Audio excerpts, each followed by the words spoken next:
Lounge Radio. With your hosts, Dark Sakura, Sky, and Loki. Hot on the heels of the PlayStation 4, Microsoft releases the Xbox One Million. No, Xbox releases the Microsoft One. I mean, millionaires buy one Xbox. You know what I mean. And if you don't, just stay tuned. This, Nintendo, and all your comments begin right now. Orange Lounge Radio. Hello, my friends out there on the internet, and welcome back to another week of the show where every gamer has a voice. It is Orange Lounge Radio, episode number 528 for this November the 24th of 2013. You're here, and we're here to talk about video games, gaming culture, the gamer lifestyle, and it's me, Rob Roberts, and my co-host, not here tonight, unfortunately, the one and only Dark Sakura, or Jamie Summers. She has the night off. You know, we are getting into that busy holiday period. She had some family stuff going on tonight she had to attend, but he is joining us in studio. Say hello to Techmaster Loki. Hi. How you doing, Loki? I'm back playing Cookie Clicker again, I guess. I thought you swore that off last did, but week. then I realized you can prestige in it. So you get, I guess you get some, like, heavenly chips or some You bullshit. got sucked right back in. It's just because I had nothing better to do right now. Are you an achievement whore? Is that what this is about? No, it's because I had nothing better to do while we were playing, or waiting for the show to start, because I was going to start Fallout New Vegas, and I have that installed. I just haven't got a chance to play it yet, so All right. I don't have time to start New Vegas right now, so, So why not click some cookies? Yep. Then you'll find a new time waster game after that. Who knows? All right. Joining us here tonight, helping to fill in for host since we are down Dark Sakura tonight. You guys should be familiar with this guy by now. After all, he is the voice of the show. Say hello to Jason. I may not be the happiest bunny on the farm, but I certainly am the gassiest. Ew. No. We haven't referred to Dark Sakura as the happiest bunny on the farm since like episode 31 or something. I don't know. Don't you usually intermingle that every once in a while? I swear to God. Not for the that past like recently. 7 years. Maybe. I don't know. She used to be obsessed with that little Happy Bunny, but then Happy Bunny is all over like Hot Topic and everywhere. Like, it was kind of like hipster. She was more hipster with Happy Bunny, and then like she liked it before it was cool. But I will back her up on that. She really did. Mm-hmm. So, but now it's everywhere. So we don't really do that anymore. But how are you, Gassy Bunny? I am... You better watch out or you'll get that nickname. Yeah, probably.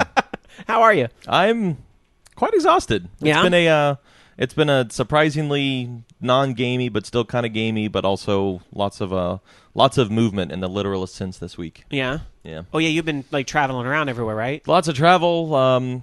My employer, coworkers of mine participate in a corporate league. Mm-hmm. And the opponents did not come up with enough players to play this week, and everybody still had all their gear and dressed up, and they wanted to play soccer anyways, so I went out to the field to scrimmage with them, and subsequently ached for like 3 days. Are we allowed to say where you work on air? Because it's pretty sure cool I've said it company. once or twice. Oh, it's a pretty cool company. A lot of people have heard of, I'm sure. I work for GitHub down there in San Francisco, which is my excuse for coming into town constantly, and it doesn't help. It doesn't hurt that it's on their dime, so why not come up to Sacramento too? We don't mind at all. Now GitHub, I don't know a lot about it, but I also don't program. And my understanding of the site, and feel free to correct me if I'm wrong. My understanding of the site is it's like kind of like a for people like open source code type of things, like websites and predominantly. Yeah. And even if things aren't open source and you're doing the active development in private, GitHub still applies because it's the entire suite of collaboration, and even people that are not developers, issues managers, people that just need to go in for reviews and need to be a part of the process, it's all applicable to them as well. So open source, public, private, whatever, it all works out. It is the active development and collaboration. Sometimes I do learn things from reading source code, even though I don't like totally understand it. Like, at work, there's a lot of Visual Basic tied into Microsoft Office, like macros and things like that. We actually did talk about this before, and you made that exact point that any macros or anything Visual Basic based could. Well, after 520 episodes, some topics repeat themselves once in a while. 100 episodes ago, Okay, I don't know if I've talked about this, but I will use this as an opportunity to give a cheap plug to my YouTube channel, because I've been using that more and more, right? My Rob Roberts plays and doing my Let's Remember videos. One of the games I did this week, Dragonfire on the Atari 2600. Did you ever play this game? I did not. Run across the bridge, run through the treasure practically room. all of the Atari. You're probably too young. But anyway, The Atari. Okay, so the reason why I bring that game up specifically is that the guy actually released the source code, and you can go to AtariAge.com and check out the source code for Dragonfire. And I find those Atari 2600 source codes amazing. I don't understand it whatsoever, but it's like the cool thing about Dragonfire in particular is that it's all commented. Like, here is the code that shows the sprite for the chalice, something like that. And so you can actually kind of see, like, wow, this is. Like, when they have to cram all this crap into 4K, 4 kilobytes or 8 kilobytes were like the average Atari 2600 size, if you think about it. 4 kilobytes. That's nothing.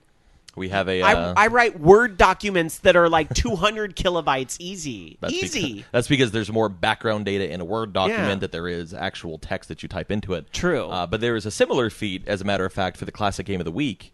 A similar feat of how in the hell did they do this back in the day with such restricted file sizes and everything else. Mm-hmm. So, well, very cool. Sorry, we digressed a little bit there, but I find the source code stuff really fascinating.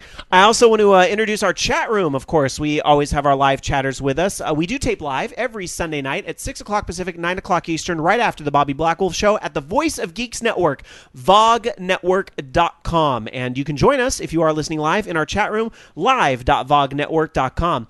Our good buddy Bobby Blackwolf, in fact, starts us off tonight because I love this comment here. He says, the source code to Pac-Man on Atari 2600 is a piece of art, even though everyone considers it a terrible game to play. Well, yes, Pac-Man on the Atari 2600 was really garbage, but if you think about the time constraints the guy had to work with, it's really astonishing.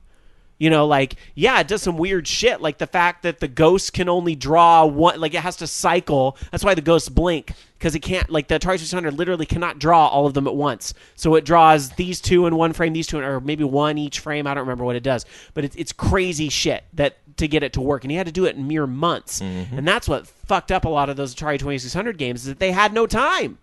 E.T., same story. Well, there were maybe some other decisions along with E.T. as well, but not to digress yet again on another detailed. I could talk about old shit all day long. And considering that I have not bought the Xbox One or the PlayStation 4 yet, I'd prefer to focus on the old. It was the seventh guest and the 11th hour that are in a really similar state, that because they were made in that Windows 95 DOS transitional kind of world where, the modern, what are the words that I'm even looking for? The modern conveniences in libraries and DirectX didn't exist yet. And in order to be widely compatible with all the hardware that was blossoming in the Windows era, the developer had to do these really, really, really nasty, low-level assembly tricks to just eke out that last bit of performance for all of the visuals and the smooth video and everything that game employed alongside Mist and Riven as well, just to take something that is still images with depth and the transitions and everything else.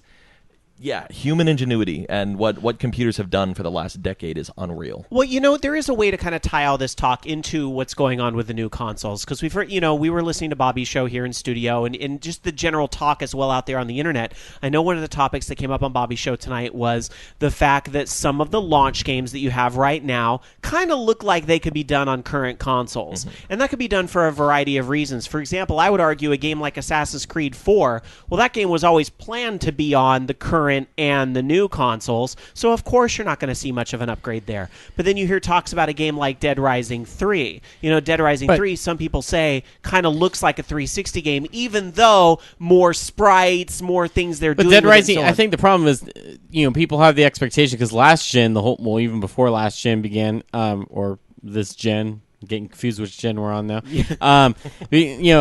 This gen, I guess, they were talking about, 1080p, it's going to be 60 frames per second and stuff. And then the next gen, okay, that's how we're going to differentiate ourselves. It's going to be, higher resolutions, better frame rates and stuff like that. And then you have Dead Rising 3 come out, that's 720p running at 30 frames per second, and it chugs, and there's long-ass load screens. It's like, dude, what the hell? I mean, you could have done this shit on Xbox 360 and had the same kind of results. I mean, why are there games out now that have higher frame rates, look better, and you can't pull this shit off on next gen? Well, because, and to tie it into what Jason was just talking about, it's learning the tricks. And I think there's still a lot of tricks that the developers are going to have to learn with these consoles, and we'll see it in about a year where these games start to look better and better. Like you even see it with the current gen stuff. Like game like what's like a really good looking game that came out in the past year? Something like Tomb Raider, let's say, looks freaking phenomenal, and you put that side by side with Cameo.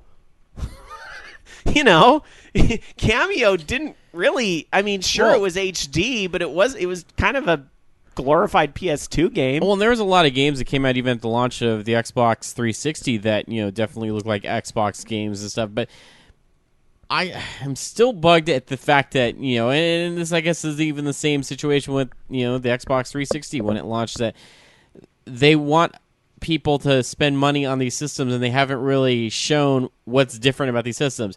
Okay, cool. So the Xbox One can display more zombies on screen, but the game still runs like shit. I mean, why don't I don't know, instead of pumping out 1,000 zombies on the screen, maybe do 500, and then the frame rate's better. Yes, I understand that you can run all these, but obviously at some sort of expense, because you're not running at 60 frames per second. The graphics aren't 1080p, so maybe it's just not really worth it. It's almost like a gimmick. Like, this is the bullet point.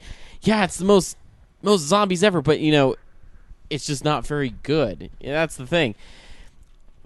I don't know. I mean, I never had a problem with there being too few zombies in Dead Rising games, to be honest. So I don't really know why it's an issue. Are you being a little harsh? Because DKB in the chat room says runs like shit. Really? And even I have to go. Okay. Real that it runs that a little harsh. It's 30 frames per second. 30 frames per second. With once again, I have an expectation. If they want me to spend $500 on a new console, then I better see I better see a fucking difference between this gen and next gen. Like, I want to see. They have to wow me. They have to sell it to me. And honestly, if they're showing me a game that looks like Dead Rising 2, but the map's slightly bigger this time, and there's some more zombies, I don't fucking care. I'm not buying that system. To be fair, and to be devil's advocate a little bit here, didn't we kind of know that going into this round of consoles, that they weren't going to be pushing the graphical envelope and all this as much, because there's not a lot more you can do with the current TVs, and until 4K TVs are the standard, which we don't even know if that will be, there's not a lot else to do visually. When we were talking PlayStation 2 to PlayStation 3, the entire world was in the process, well, at least this country and probably most of the rest of the world, was transitioning between SD TV and HD TV. I mean, that was a huge jump. Okay, I understand that, but we've had a whole generation of games that have been running at 720p, and now with hardware that's definitely a lot better than this current generation systems, and they can't fucking pull out 1080p native. I mean, and a decent frame rate. I mean, shit, Rise runs at 30 frames per second. If you're lucky, it's locked in there. Or they even did dumbass shit with Need for Speed Rivals, where even on PC, it's fucking locked at 30 frames per second. You try to unlock it, and the game goes crazy because it's just the way they did their physics or something in the game. It's just all messed up.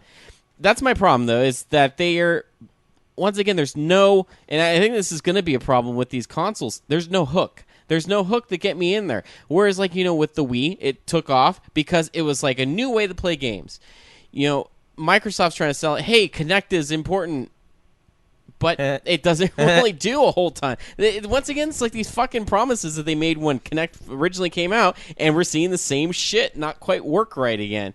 And it's like, well, we're going to patch it. It's going to get better. No, it didn't fucking get better with the original Kinect. And same with Smart Glass stuff. I haven't seen how they've really implemented these second screen things other than, you can call in an airstrike by hitting a button on your tablet or something.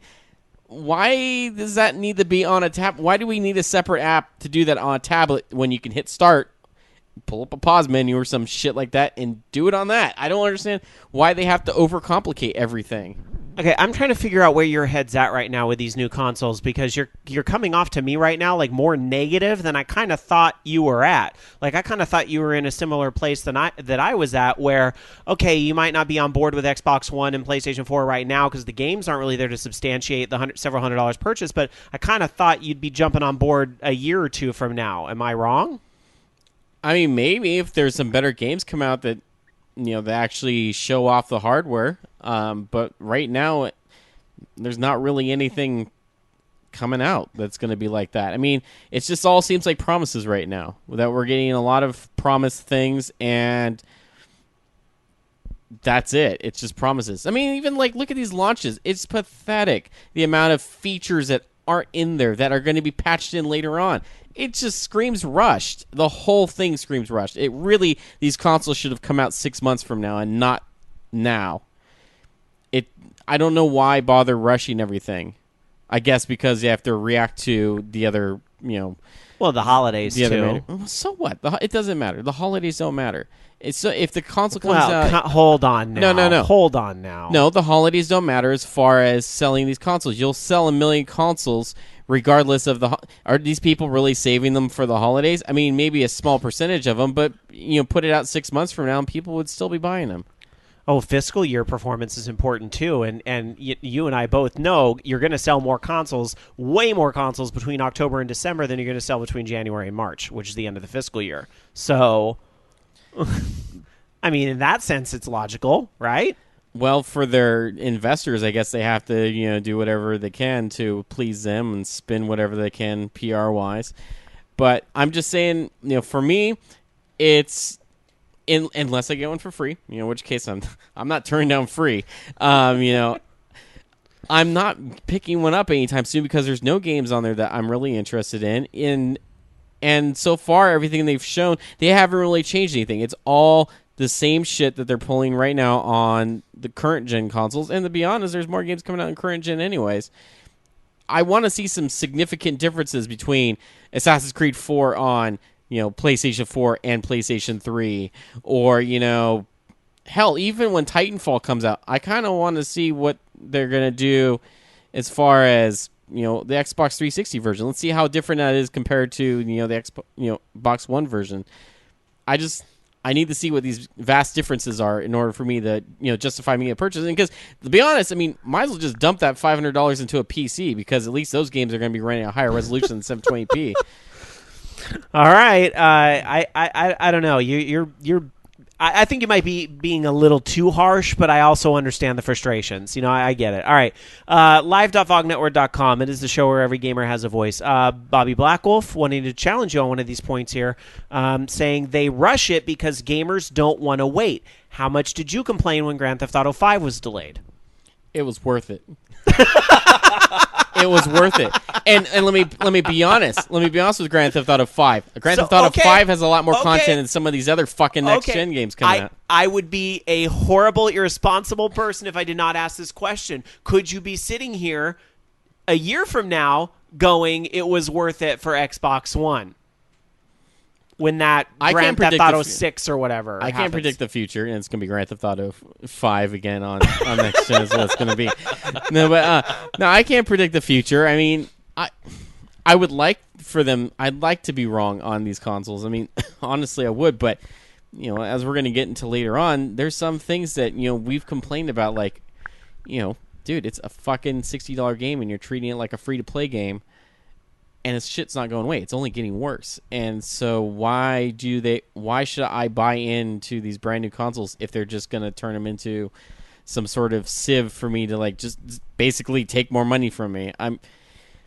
They need to have something to really sell me on it. Like Kinect 2.0 was supposed to be so integral to, the Xbox experience. And aside from voice commands and shit, I don't really fucking care about voice commands. Okay, yeah, that's cool and all, but I hear. I don't know. Again, there's a lot of mixed opinions out there, but I'm hearing that people really are enjoying the interface once they finally get down there in there and use it. That the whole screen and screen stuff and all that kind of works pretty good. I still don't. For me, the screen and screen stuff. Once again, you're telling me that it's important for me to have like a tablet so I can do the second screen stuff. So why do I need a little tiny sliver of my screen when I can do the same shit on my tablet that's right in front of me because you're having me, use this tablet to play the games as well? All right. Bobby making another good point, so I just want to get this out there. Bobby says the Xbox One had to come out now because there are investors that wanting to close the Xbox division. So it had to come out to try to make some money so they didn't get shut down. You have your fans too, Loki. MM2K says Loki is absolutely right. Right now, plug money into a PC. Best games are multi-platform anyway and will be on Steam. Except for Grand Theft Auto 5. Well, Yeah, for the no. moment, Eventually, never- for the eventually. moment. Yeah, It's yes, coming. yes, They already have PC documentation Just saying. inside. Let's- Yeah. Just saying. All right, we got into a kickoff topic anyway. I had originally wanted to talk about the Xbox One's launch. I wanted to talk about those sales figures. I don't know, Loki, do you want to kind of go over the sales figures? Because, as Bobby said, they're trying to make some money. Sounds like they did after all, right, Loki? Yeah, they did pretty well. They sold both the PlayStation 4 and Xbox One sold 1 million units, or they say they're phrasing it as over 1 million units. So, of course, and I'm trying not to sound biased here, but I really fucking hate PR speak. And I got back, I got down on Activision about Call of Duty and their 1 million units shipped, bullshit and stuff. Yes, they sold 1 million units worldwide versus 1 million units North America for the PlayStation 4. So, but hey, you know what? No one's knocking 1 million units. 1 million units of a console, within 24 hours is fantastic. Sorry, I have to say this. I'm sorry, Loki. It's kind of interrupting, but Tech2030 in our chat room at live.vognetwork.com says, fuck this. Let's just not buy any of them and only play Cookie Clicker. And 66% of the room is. Is that I'm where you're at, Loki? multitasking. Hey, and I have my phone off, Jason, because mine will produce cookies while it's not on. All right, anyway. All joking aside. So 1 million on both consoles, but okay, I have to go there, and I'm not trying to knock Xbox because I'm going to be real with you guys. Based on all that internet stuff and all the rabble angry mobs we saw 6 months ago, I wasn't expecting Xbox One to do that well. So yay for them. I think competition is healthy across the board. However, it is worth pointing out, Xbox One might have sold 1 million, but they did it in, 13 countries? Yeah. Whereas PlayStation 4 was only U.S. and Canada, right? I still think it's very skewed as far as, it's good for day one. No, don't Yeah. get me wrong, it's good for day one. But if you're gonna play the console wars here, you have to understand that we're talking, a couple countries versus basically all their launch territories at once. But it's not like doom and gloom for No, Xbox. not at all. Far from it. Not at all. But at the end of the day, once they do finally launch in all their countries or whatever, I think you're going to see a significant number of more PlayStation 4s than you are the Xbox One, because I don't think they still recovered completely from, all the bullshit. I think it's just the price. I think And at the the end of the price. day, for a lot of people, I mean, not the ones listening to this podcast or participating. I think that the folks, active gamers participating in this kind of have a lot more issues to juggle. But I think for a lot of people, for a lot of parents sitting there going, what do I buy for my teenage son or daughter? This one's cheaper. I'm going to get that. I think for a lot of people, that's what it's going to come down to. If there's not already one of the previous gen consoles in the house, Yeah. or if, Well, or if they have both, then they'll start with the cheaper one. plus, it's a little different now than when we were growing up, and our parents, most of our parents didn't know anything about video games. Now, the parents, a lot of them did play video games. A lot of people listening to this show are parents, so it is, it is a little different. I might not be being fair either. But it's certainly applicable in the broader sense. There's still massive legions of people the parents that aren't into gaming, and they do add up to that majority of the people that would have gotten the console for their child, teen, anything along those lines. And when it comes to the parents, I don't think you can totally count out Wii U either. No, not at all. I mean, they have some good games on there, and I mean, if you like Nintendo games, they're good. The Wii U is going to be great. If you're looking for other games from other companies, and you may be having some issues. But We'll come back to this later. but I'm just saying though, like as far as Nintendo games go, yeah, it's fantastic because a lot of people look forward to Nintendo games on those consoles. But it's just, I don't know. They're kind of in their own thing. They don't even want to compete in this next gen. And that's why I always kind of laugh when they show, okay, the next generation is starting. They show the Wii. I'm like, yeah, okay, whatever. But it's just, I don't know. It'll be interesting to see what happens with all these consoles and stuff. But it's a rocky start, I think. Doomplague in our chat room at live.vognetwork.com says Wii U currently has better games than either new console, just probably not for long. I think that's a very good, yes, I agree with you point. because I would agree. I think Wii U right now has better games than either one of those consoles. But are we going to be able to say the same a year from now? I don't know, because you're going to get some heavy hitters next year. I imagine, we already know there's going to be Destiny, Titanfall. I imagine Microsoft's going to push out their new Halo for next holiday, or at least, you're going to see a lot on that. Sony, I don't know what they'll probably have a new Little Big Planet or something. They've got plenty of stuff they can rely on. All of those games that they had to delay into first or second quarter. Well, they have an that we've Uncharted been 4. Right. It's coming. And then, so Nintendo's challenge is going to really be, how are they going to stay afloat without all the third-party support? But they will throw out a new Zelda on Wii U next year. I think we're all anticipating that. If they don't do a Zelda on Wii U next year, there's going to be a lot of people that are disappointed. Smash. That's the reality where we're at right now. And Smash Brothers. No. Nintendo has a big 2014 for its namesake titles, but even as does the rollout of the Xbox One and PS4. Even Smash Bros. I was kind of excited about it for the Wii and stuff, but it was just like the new one just doesn't really. It's kind of like, hey, look, it's the same characters we had last time. Yeah, so far, don't knock it till you see it a little more in motion. I don't think we've really seen. I mean, yes, we've had some teasers, but it's you haven't seen the game really in motion, getting your hands on it and all that. And I think there's a lot to come with that. I think back to the Wii one when it was in development. There was a big difference between the early stages and hearing about the characters and then like really getting to play that thing. Those Smash Brothers games have a lot of depth to them, and there's so much in the regards to the unlockables, collectibles, and all that stuff. I really hope they don't rush this Wii U one, but it's been in development a hell of a long time, so I would think we're going to be ready in 2014, but we'll see. All right, anyhow. I think that's enough of our kickoff topic of Xbox One and everything else going on. Let's talk a little more specifically about what you yourself have been doing in a segment we call How Was Your Gaming Week? I would usually let ladies go first, but we don't have any tonight. But Jason, since you are sitting in Jamie's chair, go for it. How was your gaming week? I have been playing a lot of Real Life the Game. It's a epic training simulator and workout simulator and driving simulator and walking simulator. You even sound like Jamie with that gaming week.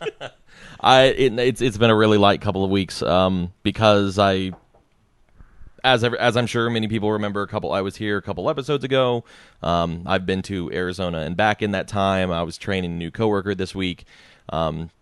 Incredibly busy times. I basically just grinding a little bit more, by which I mean getting completely obliterated on FTL and then a couple new upgrades in Rogue Legacy and just trying to progress that game further so I can actually get into the third and fourth regions a little bit more consistently. And Rogue Legacy now has the Steam trading cards, which is even more incentive to play that crap. I got some time ago, I'm sure. They didn't just come out last week, but I noticed within the past month or so, since the last time you were on, I think. Yeah, I just casual grinding of, games with a very defined start and end, and are also very friendly to just stop what I'm doing wherever I am with no penalty to speak of. That's honestly really about all I've had time for this past week. Fair enough. At least you dabbled in a couple things. Loki, how about you? How was your gaming week? It was pretty pathetic, yeah. I haven't really played anything this week other than Call of Duty, actually. I played a little bit of that at work, and then I didn't even play any Grand Theft Auto this week. I meant to play some other things with it. I started Dexter, so, I've been watching TV. More TV than games. I was just trying to take a break from, Grand Theft Auto for a little bit. I'm going to go back into it, obviously, really soon. I'm trying to start... Once again, I know the new Steam sale's coming up soon, and I'm like, man, there's a lot of games I haven't played yet that I've bought. Winter is coming. Brace yourselves for the Steam sale. And I'm like, oh shit, man, there's a lot of games I haven't been even with the Humble Bundles. They had some Warner Games one, and I'm just like, maybe I should buy that because even though I have no interest in the Batman games. Yeah. Speaking of Humble Bundle, did you see the pinball collection that's on the Humble Bundle? The which one is it? Zen Pinball has it's not the actual Humble Bundle. It's the weekly sale. Yeah. Yeah. But yeah, you can get all that, and that's I picked that up. I haven't played it yet, but I was very excited to see that in there. I don't recall all the details, but I stumbled across something the other day. It was basically a make your own Humble Bundle.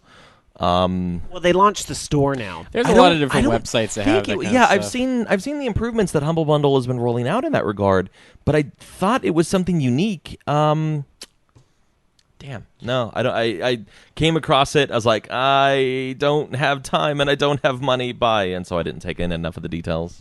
Sorry, Loki. No, there's a bunch of different like Humble Bundle-esque sites that there's one of them that does that. I don't know. But yeah, so that's pretty much that. And I've just been messing around with Clicky Clicker today, just because I don't know. I'm just bored.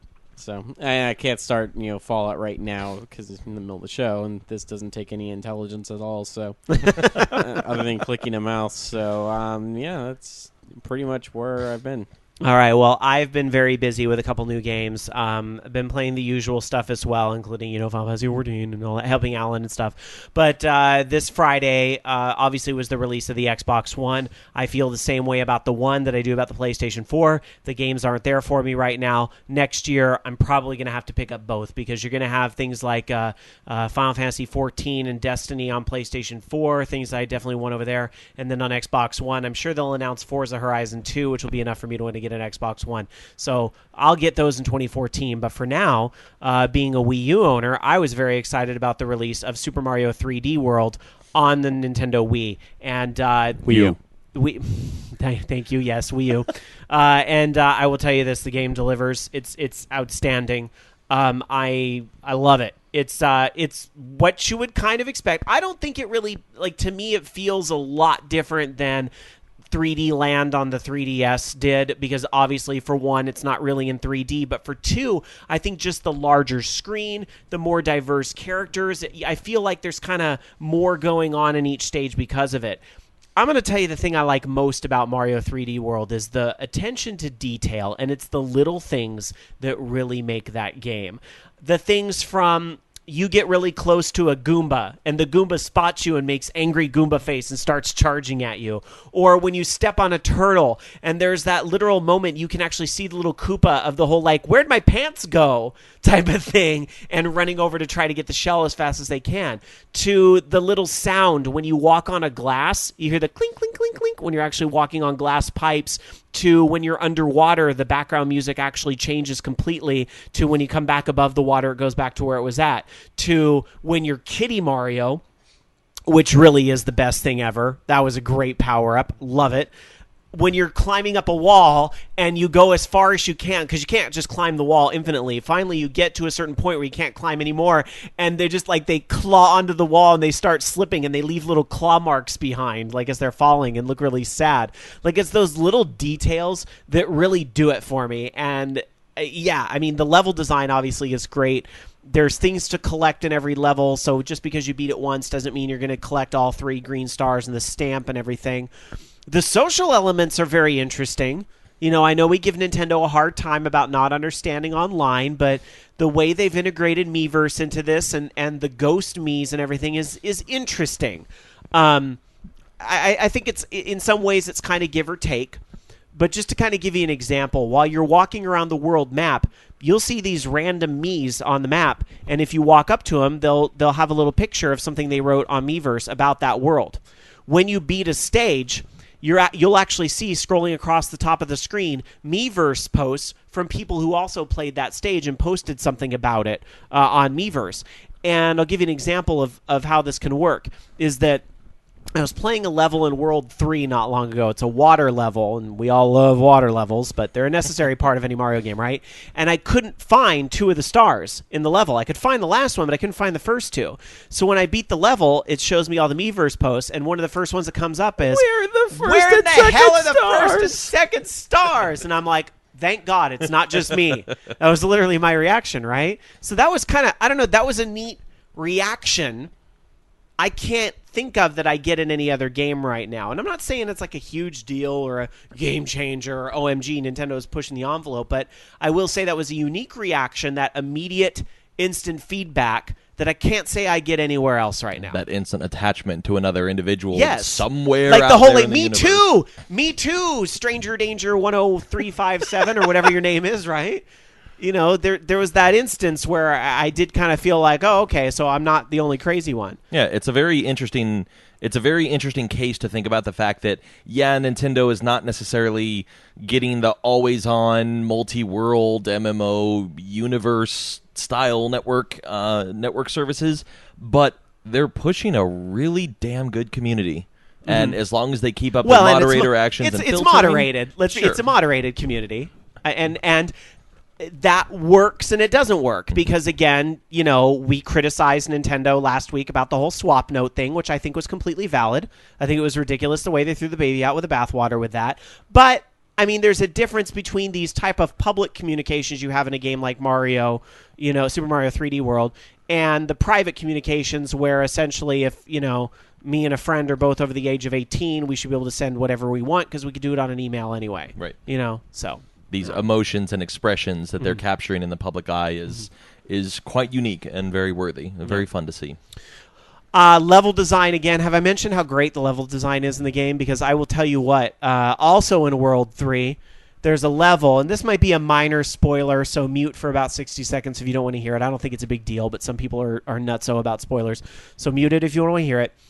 There's a level in the third world that invokes Mario Kart, like right on down to the level actually looks like a Mario circuit track, and you're running over these little dash squares. That was so much fun to play, and I didn't even play it in multiplayer, which, can you imagine? I've only played this game in single player, but the whole thing is designed for 4 people to play. And I can only imagine what a riot some of these games are in multiplayer and some of these levels and so forth. One of the things that I hear about the game is that whoever does the best in a level wears a little crown in the next level. So people are going to be trying to steal that crown and pick on the player who has the crown. And I'm sure it makes for amazing multiplayer experiences, but I have yet to do those. So anyway, Mario 3D World. If you are a Wii U owner, I don't know why you don't have this game yet. You need to make it a priority to get your hands on this game because it is the best Wii U game available now. I already thought the one they released last year was pretty good, but this one blows it out of the water. It really does. This is great. So Mario 3D World is a must-have if you're a Wii U owner. Is it a system seller? If you like Nintendo systems, yeah. It's getting there. It's definitely getting there. It's yet another game now where it's like, all right, now Wii U is starting to really build up that library. If I drop the money on a Wii U, now I have 2 solid Mario games, Zombie U, Nintendo Land, maybe Wonderful 101 if you're into that, or Pikmin. It is strengthening Nintendo's library, but is it going to be a system seller? It really depends on what type of games you're into. It's a real bummer Mario Kart 8 didn't make it this year because I think, and I'm all for take the time to get it right, and also that's part of how they're going to make 2014 not feel like the desert that 2013 was. But I think if Mario Kart 8 had come out and it was solid and they were able to deliver that 1-2 punch on the Wii U, I would be like, you gotta buy a Wii U because there's all these games now. But with only the one huge great game, it's a little harder to say because I think you really have to say, like, how much do I want to play Mario 3D World? But I'm telling you, it's really good. So, the other Nintendo game I happened to pick up this week, I actually went and bought a 3DS XL because I'm that big of a whore for 2D Zelda. And I love Link to the Past, so of course I was all over Link Between Worlds. And yes, I've seen the stories about how it's really 3D and all this stuff. You know what I mean? It still plays like Link to the Past and all that. So I bought a new Zelda 3DS XL, which has the Triforce, the Hyrule and Low Rule Triforces on it, and I've been playing the game. And again, it's outstanding. It's an outstanding game. It's like, for somebody who loves Link to the Past as much as I do, I was so giddy the way they've pulled it off. Like, here's the thing. It's not a remake, but it invokes so much of the old series. It's like going back and visiting an old friend. Hi, how you doing? And here's what's changed. And it's not that, again, it's not telling the same story, but it's using a really similar map, and it's telling an all-new story, and it feels like you're discovering all these places over again because obviously the graphic upgrades from a Super Nintendo to a 3DS are huge, and the music's great, and so on and so on. I also have to hand it to the team that created this. The 3D effects are great. And considering a lot of us thought Nintendo was abandoning 3D when they released the 2DS, it was quite pleasing to see a 3D game that really benefits from having the 3D switch on, if you are into viewing the 3D and everything. Like, just from the little creatures jumping, the little... What were their names? The Octoroks shoot the rocks, right? What are the little jumping spider things called? Tektites? Were those Tektites? I don't know. Those guys that jump up and you actually kind of see that in 3D is great. When you jump off a cliff, you see that little 3D kind of enhancement. You definitely see it in dungeons when, you're on a level, but there's like an upstairs and a downstairs within the same level. You definitely get a sense of that 3D effect, and it's done tastefully. It's great. And I've heard a lot of talk about how, well, it's really weird that you can kind of rent everything from the shop in the beginning, and it's just a different way of doing it. It didn't really change things for me. There's still definitely points and things that you get in the dungeons, and there will be ways that you will want to play things in a certain order. I wasn't really bothered by the rental system at all. You know what? It also helps differentiate it from Link to the Past and make it its own game, which is one of the better Zelda games that will be out there in the franchise. For sure. So, Rama says, Zelda: A Link Between Worlds is essentially a Link to the Past second quest. Don't agree with you. I think they've changed enough where especially once you get that ability where you can actually kind of glue yourself to walls and walk around and all that, it really changes a lot of the puzzles and so forth, and just such the graphical upgrade and everything. I don't know if I would call it a second quest. I don't know. It's like I said earlier. It's like revisiting an old friend. Are there elements of Link to the Past? Absolutely. But it is definitely its own game, and it is worth the price that they're asking for it, the $40 or whatever. I don't know because I bought the bundle, but I think it's what, $40 retail, Loki? Yeah. It's worth it. Well, there it goes. Let's see. I'm trying to look at our chat room. Sorry, I was talking so much. I have been falling behind on our chat room. He was fanboying. Yeah, a little bit. Which it's funny because I've been accused of the whole Nintendo fanboy thing, which, whatever. I'm going to like what I like. But I'd like to think I'm also critical of Nintendo when they need it, too. So, and, the whole online thing last week, and the fact that, yes, Super Mario 3D World is great, but is it going to be enough to really push the Wii U's this year? I don't know. I think Nintendo really needed that one other game, but we'll see. I'm rooting for them, though, but I'm rooting for Microsoft and Sony as well. Is that so wrong? Aren't I allowed to like all the games? Is something wrong with me? Everything. So says the internet. Yes, I'll complain about things that need complaining about, but I'm going to cheer on the things that need cheering of. And these Mario and Zelda games are accomplishments that are worthy of the cheering. Absolutely. All right, let's see. Live.vognetwork.com. Tiger Claw says, Zelda becomes shorter if you have the guide for it. Try playing without one. You'll spend hours trying to figure stuff out. Well, couldn't that be said about any game? If you use the guide, you're gonna have all the puzzles answered for you. Zelda does have an interesting system in it where you can use the play coins that you get from walking around on the 3DS. You can use those to buy hints from a ghost. Like, you get these little glasses in the beginning, hint glasses, and you can use them to buy hints. So up to you if you want to use them or not. I think that's interesting. Some people will probably get really turned off by that, but then I just say don't equip them. And then they won't be there. So, let's see. Also looking for some more chats at live.vognetwork.com. ActDef says, I'm forgetting Zelda Wind Waker HD, Rayman Legends, and some other games. You're right. I probably am forgetting those games, but let's also not kid ourselves. Both those games you mentioned are available on other consoles, especially in the case of Rayman Legends. I know the game was developed for Wii U, and it's probably best on Wii U, but the reality is it's not exclusive to Wii U anymore.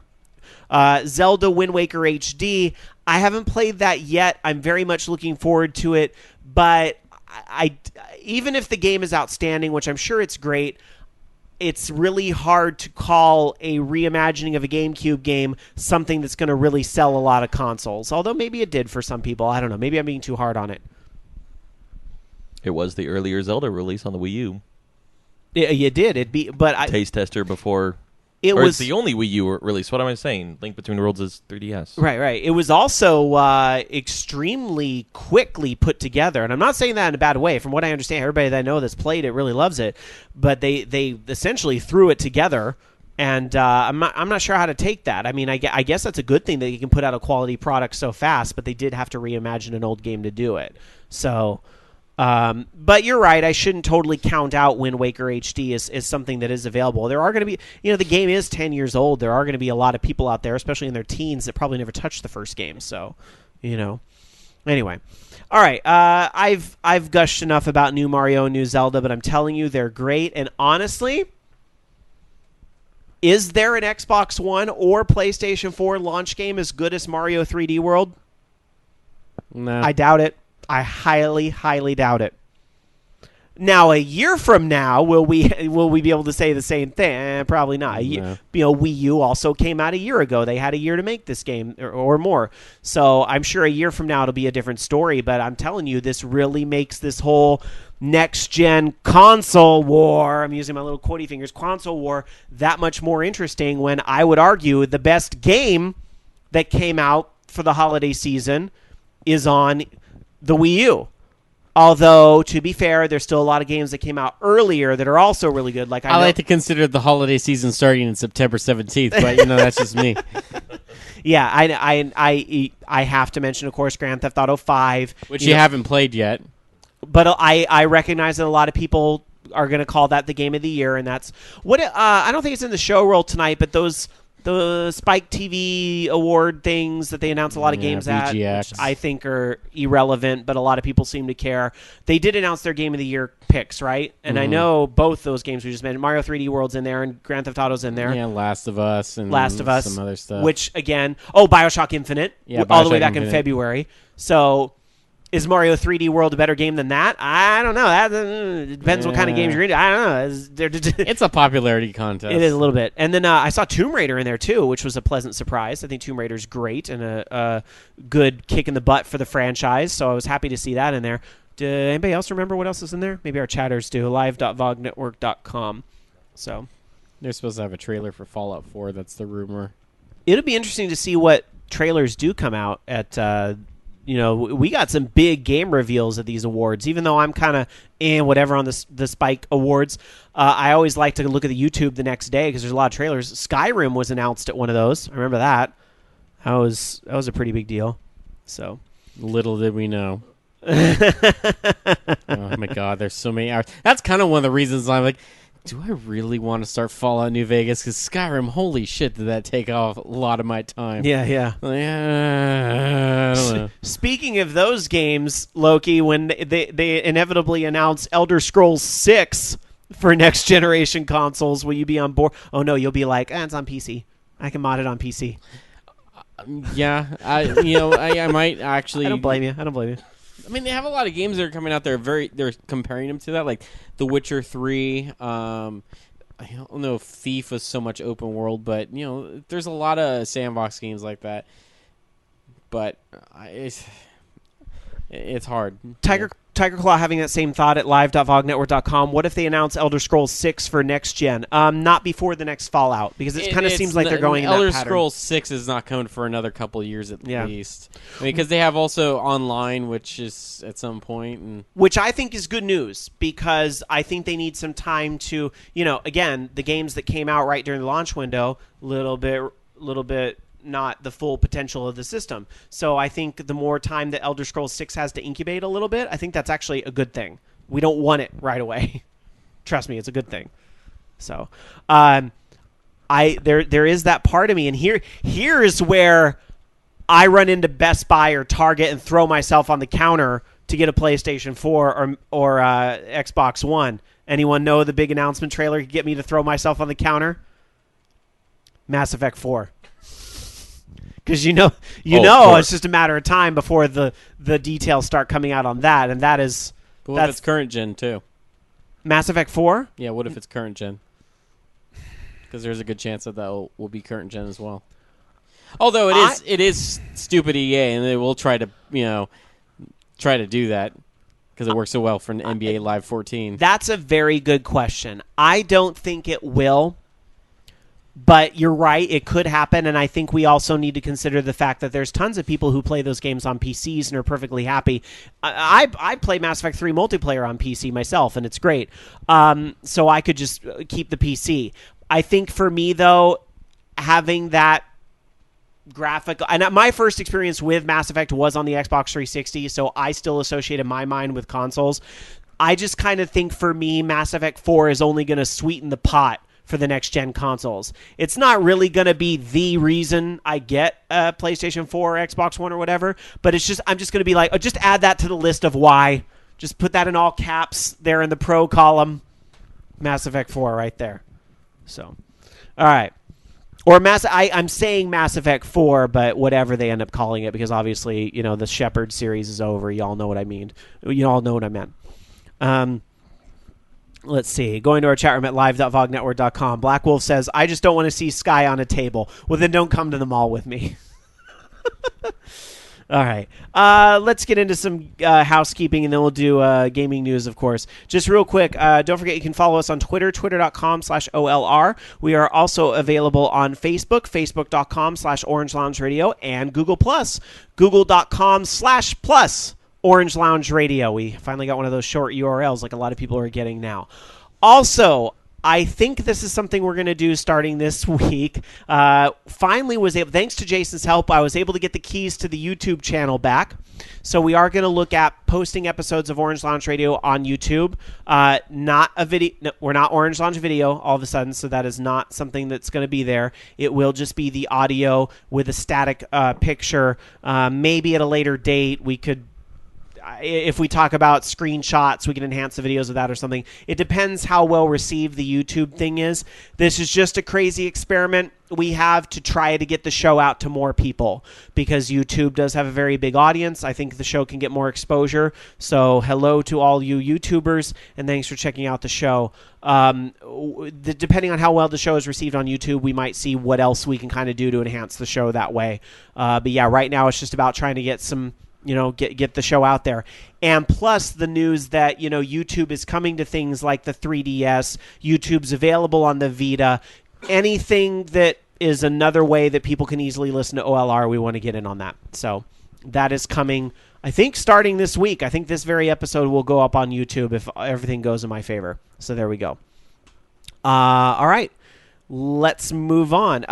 Tiger Claw in our chat room at live.vognetwork.com says, you ever played around with Google Hangout? Yes. Perhaps you can try doing OLR with it. It would archive to YouTube. No.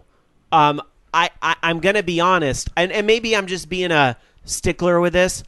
This isn't interesting to watch.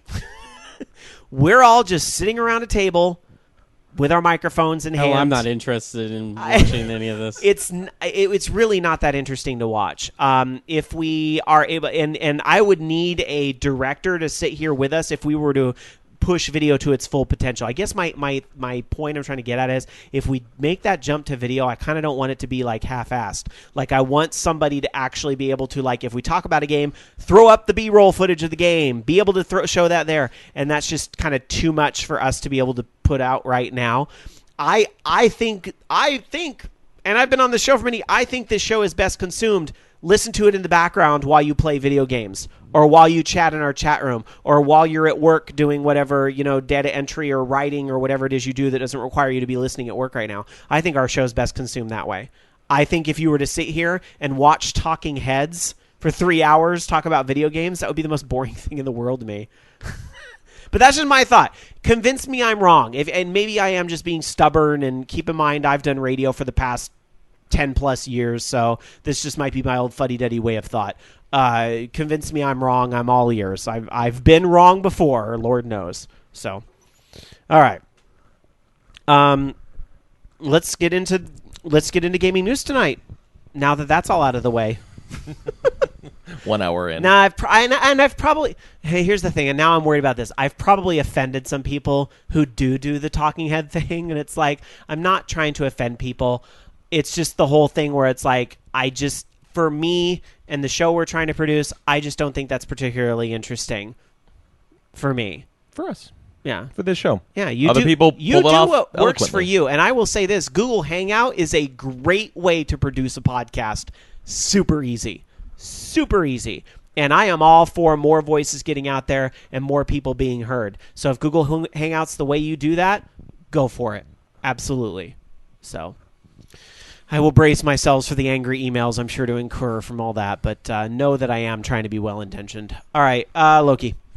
All right, so like with any console launch, there's a little bit of hiccups usually with console launches, and that was definitely the case with the PlayStation 4 with the random blinking blue light of doom or whatever you want to call it. Well, now the Xbox One is also running into similar issues, except no blinking lights this time around. Instead, it's the sound of grinding discs.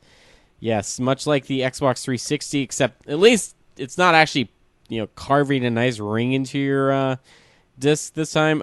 It's just making a grinding noise and not reading discs. And so people are running into those quite a bit. And it's kind of interesting because, the reports seem to be all over the place, and a lot of people are talking about it. And even, there's some articles saying that they've received, hundreds of tips regarding it. So I don't know. It's once again, I mean, the console's only been out a few days, so it's hard to say how widespread anything is. But I think it's important for Microsoft at this point to do kind of some damage control. I think, because I saw their response, which is basically, hey, if you have an issue with your system, call the customer support, blah, blah, blah, blah. Okay. That's very, I don't know. That's very scripted of you to say that, and instead of addressing, how many units might be affected. Versus, last week when the similar situation was happening, where different systems were, breaking or DOA from Sony, you heard, the top Sony execs come out and say, "Hey, listen, okay." We've received the reports from people saying that their systems are bad. Based on what we've shipped out so far, it's affecting less than 1% of our systems. And just to let you know that we are replacing those systems immediately and expediting them to customers. I think right there that's addressing everything instead of not commenting on it and letting everyone speculate how bad the issue is. And I'm worried that. And I don't want to sound doom and gloom, but I'm worried that it may be a little bit more widespread than it seems. Hopefully it's not, because I would hope that they would test their hardware well and figure out that these problems. Hopefully it's just some sort of bad run on these disk drives or something. But be wary at console launches that you're going to run into issues. Kind of a fair warning for any console launch, that there's going to be speed bumps. But we don't think this is as bad as the Red Ring of Death yet. So far, yeah. Not as big of an issue, but we'll see. Time will tell. And it really, once again, it's to see how they respond to it, how they... I think it would be nice if they came out and said something similar to what Sony said, where it's like, hey, listen, it's only this... It's not a widespread thing. We've only received, it's 0.04% or whatever, compared to the system, it's within standards. This is what, we were expecting. I just wish there was more coming from them other than very scripted, To be fair, this is what we were expecting. Well, isn't going to work if I'm one of those people. Not what we're expecting, but it's within regular electronics yields as far as defectives go. I mean, it's such a low percentage that... it sounds like they're making it easy, at least on the Microsoft side. I don't know about Sony's side, but on the Microsoft side, they just ship you a new one, and then you have to ship the old one back in 2 weeks, or you get charged. That's what they're doing. They make it easy, yeah. Yeah. So I mean, that's easier than the 360 replacement was, to be honest. And that's great. I'm glad that they're doing that, and I think that's what they need to do. But at the same time, I think that they need to, especially come on Microsoft. You need to know, like, after all of the fallout and stuff from even when you're announcing the Xbox One stuff, I think you need to talk more to your customers more directly and not sound like it's some scripted PR thing. Make it more candid, I guess. Interesting kind of two good comments in the chat room, but a little different. Gene at live.vognetwork.com says, damage control will freak out and make it a bigger deal, though. It could have that effect where... It didn't seem like that was the effect, though. The media would pick up on that. Tal says, if they acknowledge it, the problem will disappear. If they attempt to deny and deny, then the issue will balloon. But they're just not. I mean, all they're doing is just saying, "Hey, you have a defective system. Contact customer support." I could have figured that out without reading anything from them. It's not like, "Oh, well, shit, I don't know what to do with this console." I mean, come on. If you buy an Xbox console, you know what to do with your console if it's going to be broken. I'm just saying because, especially if you bought it launch last year or not last year, last time around. All right. Well, to be fair, we're talking about Xbox One problems, but PlayStation 4 also had problems. Yes, So let's talk about those. And Sony talked about in an interview with Engadget this week exactly where those numbers are at, which Loki referred to a minute ago. Quote, the number of affected PlayStation 4 systems is less than 1%, which represents a very small percentage of total units shipped to date and is within the expected range for a new product introduction. So that's almost exactly what you were saying, Loki. We understand the frustration of consumers that have had a problem and are working with them and our retail partners to help troubleshoot issues and ensure affected units are exchanged. So, I really don't know how they can give you a better answer than that. Although, again, if I'm one of those 1%, I'm still not going to be happy. Yeah. But, I mean, I guess what else can they do? If there's a problem, there's a problem. I mean, who is actually happy about defective electronics? Nobody.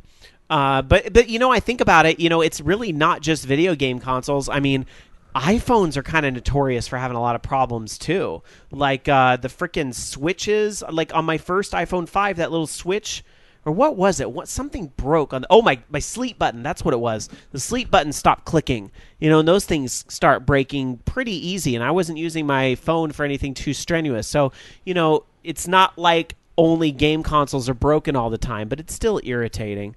Luckily, Apple had a pretty good program where I went to the Apple store, guy looked at my thing and said, yep, we're going to give you a new one. Gave me a new one, boop, just switched it right out. Pretty painless. Sorry, we detected water damage on that. We're not going to... Well, luckily, I didn't have that problem. They were pretty cool about it. So I usually find that if you're nice to them, they're nice to you, but I guess it really depends on who you get. I don't know. Jason's going to be doing some stories for us tonight since Jamie's not here. I am, and easily, per the organization, you don't even have to change the initial because Jason and Jamie start with the same letter. Perhaps a relic of back when the Xbox was still a check-in every 24 hours if the system is offline.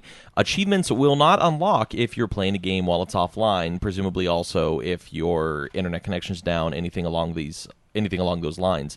The common consensus is just that this is simply a holdover for achievement verification on the web and not some kind of...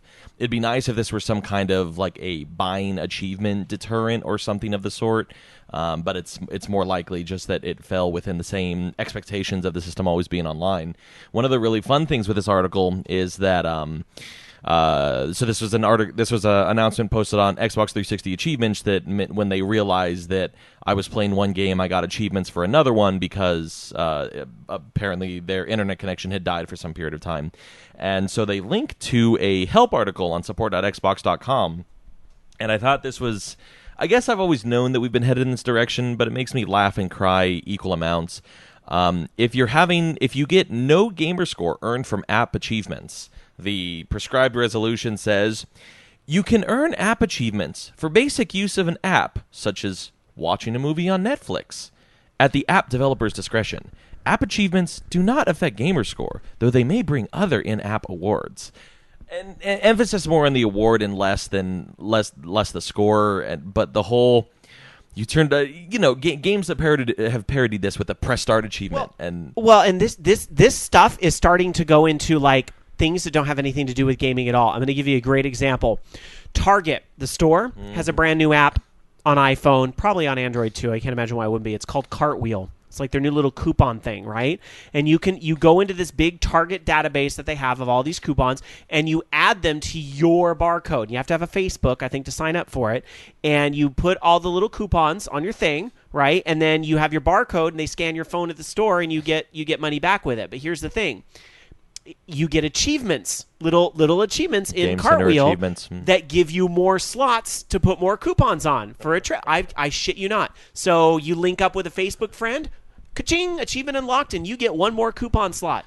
So all I'm saying with that is that this whole thing, gaming achievements and everything, the app achievements, it is now something Grandma uses to save money at Target. That's That's what achievements have become. I mean, I get it, and Foursquare very largely pioneered a lot of this with its badges and just the continued increase of them. And there was also a camera app, not terribly unlike Instagram in 2009, that when Game Center and custom achievement integration first hit, they would give you achievements and scores for filterless and filtered photos and all of these other snazzy framing and other things that you can do with the app. I get it, and on a game console, if there's actually a merit to the reward, sure, but I don't know. The generation's here, it's finally starting, whatever. Just made me laugh and also cry. All right, some people in chat are asking questions here. Let's see.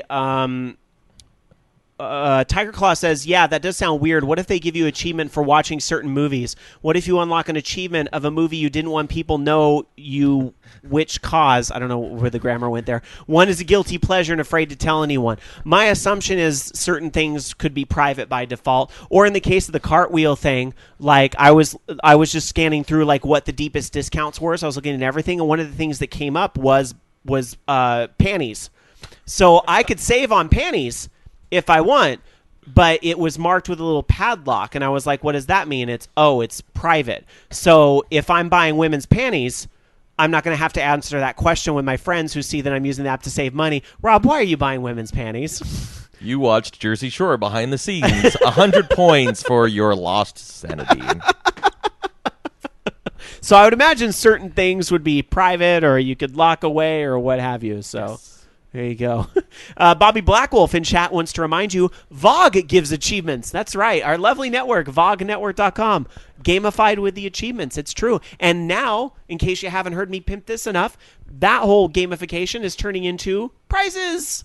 If you haven't checked that out, the raffle at VOGnetwork.com. We're giving away Cards Against Humanity this month. Next month, we're giving away... Tune in next week to find out. Dun, dun. I finally got my first comment-based achievement on VOG Network the other day. Did you? Yeah, I don't comment too terribly much, but I was posting addendums and explaining things on a previous episode, and I got enough cumulative likes that I'm finally starting to get some loot for the task. Mm-hmm.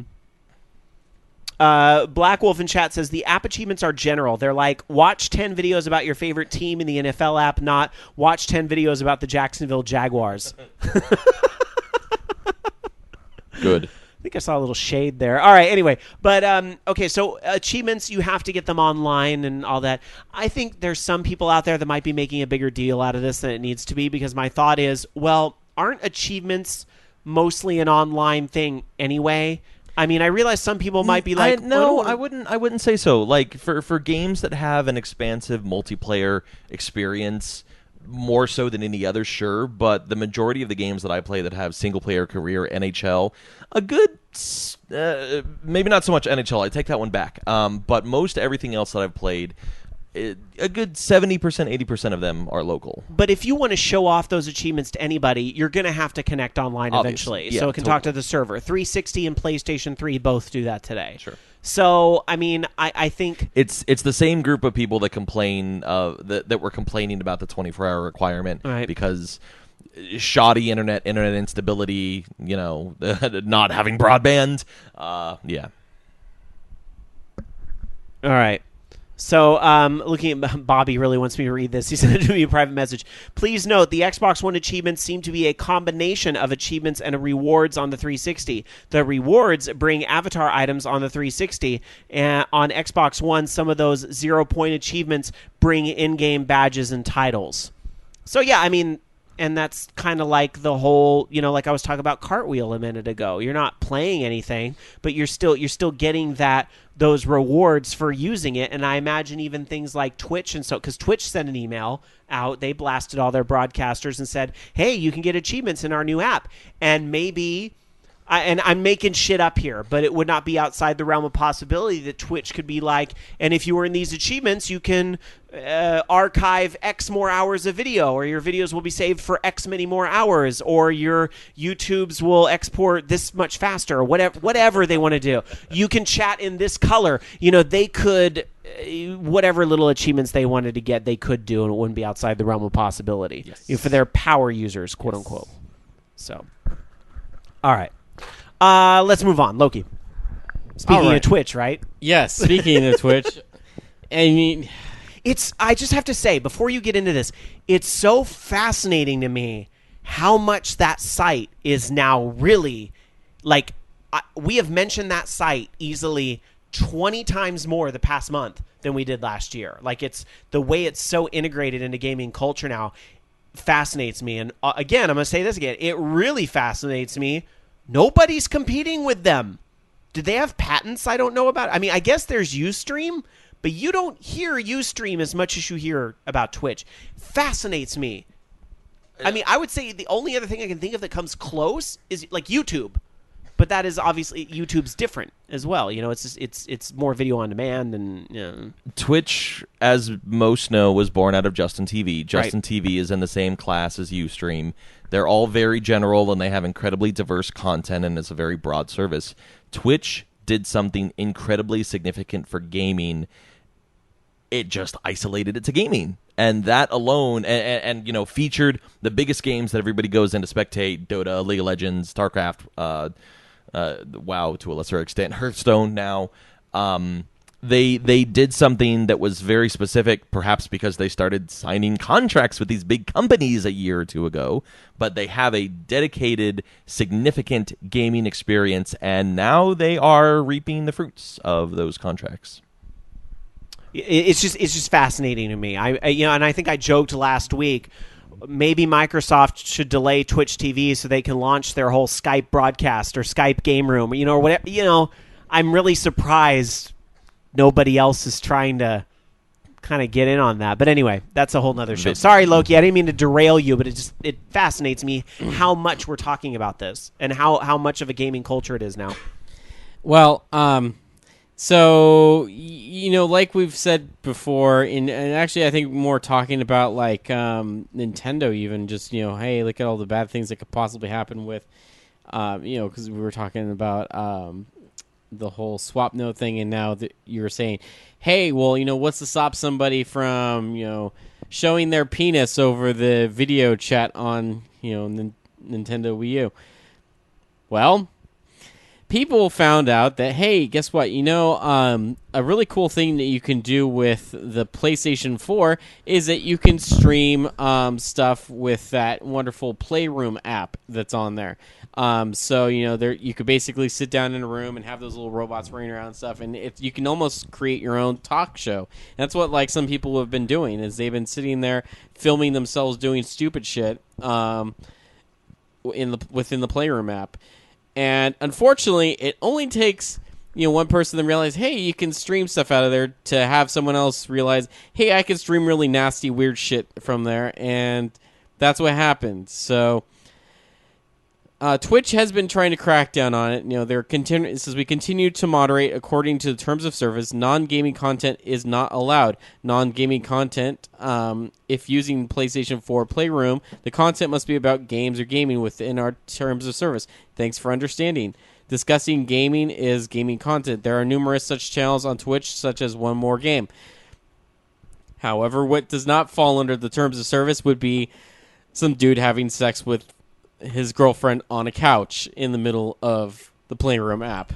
You know what? Twitch had to have a way to deal with this anyway, though, because you could do all that shit on a PC if you wanted with your webcam. True. So it's not like this is a foreign territory for Twitch to have to deal with, but certainly the PlayStation 4 and it broadening the Twitch community like that maybe it's kind of the interesting element of this. The unfortunate thing about I really hope they don't disable Playroom for streaming. No, because just like I talked about, the Google Plus thing earlier is a great way to get your foot in the door. I think it's really fun when there's a lot of people, you know, part of what I like about this show too is that we're all in the same room. We all get to react to each other and so forth.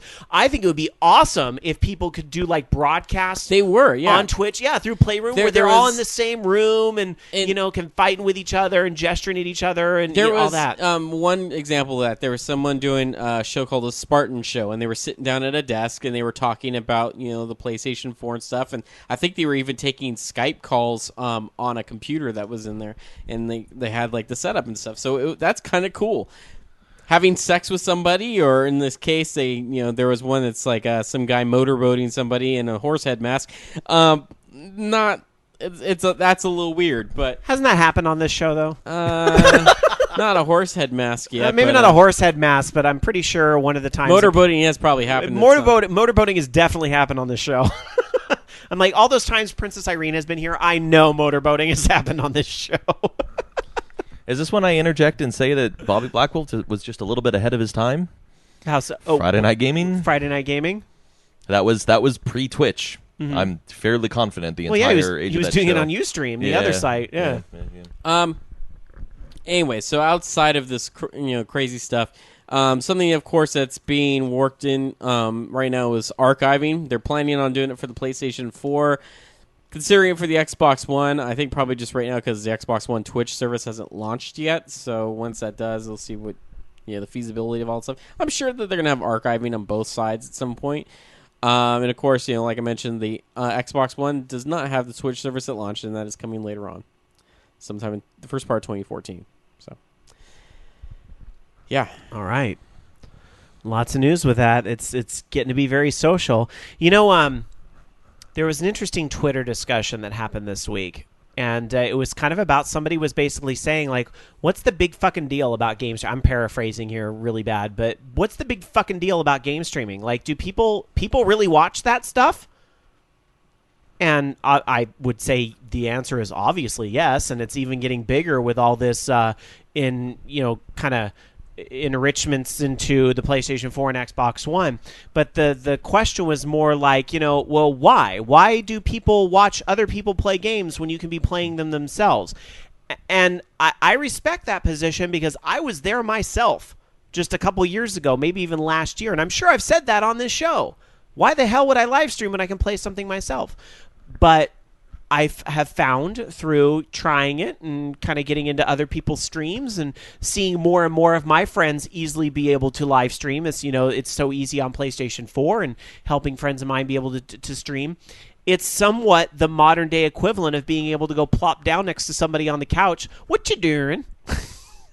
Even across like long distances, because that's almost like what it's become. Like Xtifer might be streaming Resogun one night, and I can just virtually go plop on him next to the couch. What you doing? What you playing? How you doing? You're dying. It's that.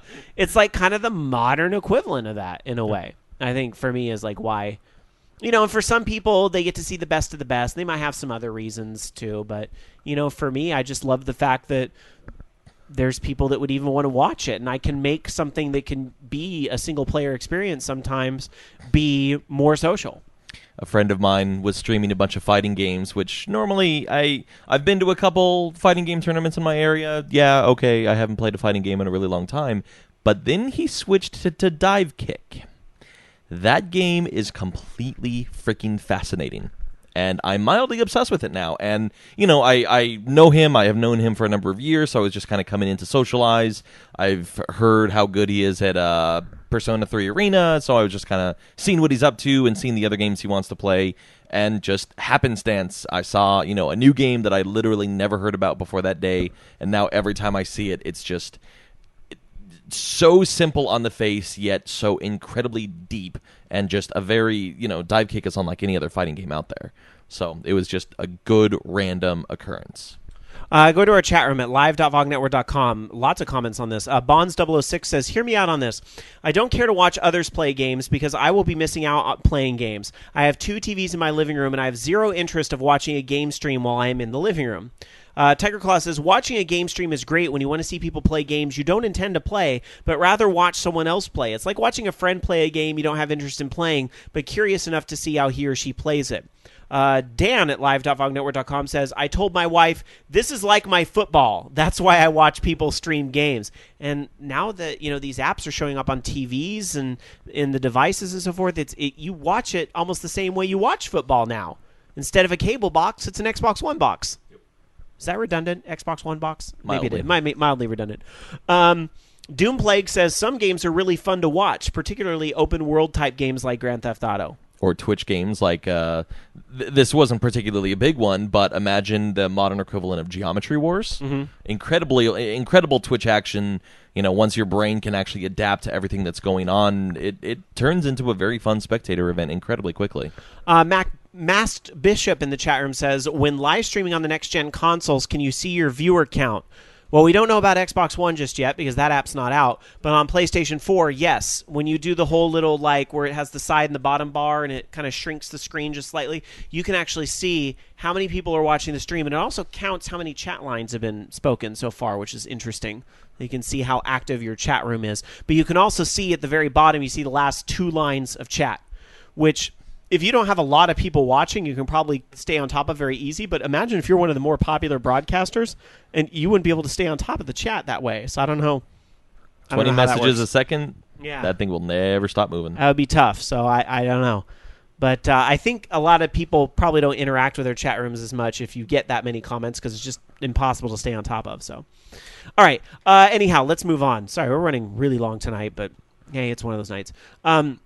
I guess we dabbled on this a little earlier in the show, but I want to talk about it a little more now. And this is about Nintendo talking about their Wii U lineup for 2014. Basically, in an interview with Game Trailers, Reggie Fils-Aimé, who of course is Nintendo of America's president, said that there will not be a Wii U software drought like we saw in 2013. Here it is, quote, "The way we're going to be different is we're going to certainly have a steadier pace of games, both for Wii U and for 3DS. The marketing activity is going to be constant throughout the entire year. You teased me a little bit that, boy, the first half of 2013 was a little quiet, and you know what? You look back and it was. We're not going to be making that same mistake in 2014. Admission. So the pace, the ongoing activity, touching the consumer and messaging is what we're all about. That's going to be a big difference next year. I will say this. I went and saw Catching Fire on Friday, which, by the way, amazing. But they had a Wii U commercial, actually. You know how they do? They do like the this is the first look of the movies at the cinema. Enjoy basically the ads thrown at you while you're waiting for the movie to start. Well, one of them was a big Wii U ad that actually was Mario 3D World, and I laughed at it because it had a girl in a cat suit, and I was like, this is like some weird furry action going on here. No offense to furries, but it was just a little weird to see that in the commercial and so forth. I was just laughing. And it even said out now, and I was like, wow, that commercial must have just come out today. Just in time for Catching Fire, which, is obviously doing huge box office this weekend. But I digress. So Nintendo is trying to get the word out there in other ways for sure. So they have the movie ads, if nothing else. But Reggie promising you're not going to see that same drought. Well, I bet that's why Donkey Kong and Mario Kart 8 aren't coming out right now. I think that's a huge part of it. I think the Donkey Kong delay was strategical. I don't think it had anything to do with the game not being done. I think Mario Kart maybe needed a little more tweaks because pushing that all the way back to April's quite a ways and maybe further. But I think the Donkey Kong's now February? I think that is a strategical delay.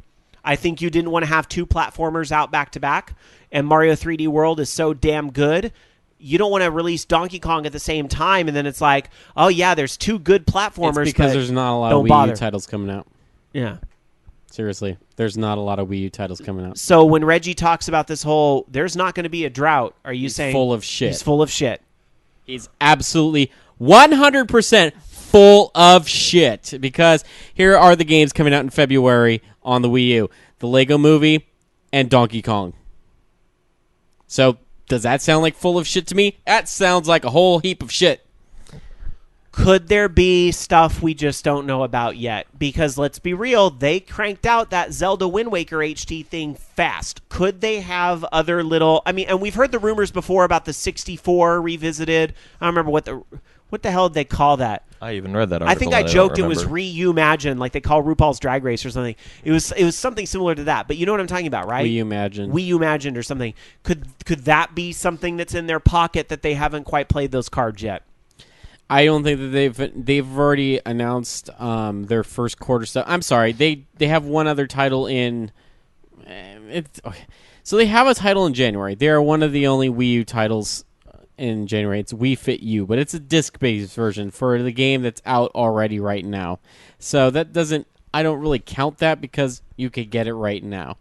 But yes, the disc-based version of Wii Fit U will be out in January. But come on, it's just... Which was supposed to be out this year, if I'm not mistaken. It is out right now. The disc was supposed to be out this year, wasn't it? That was pushed back.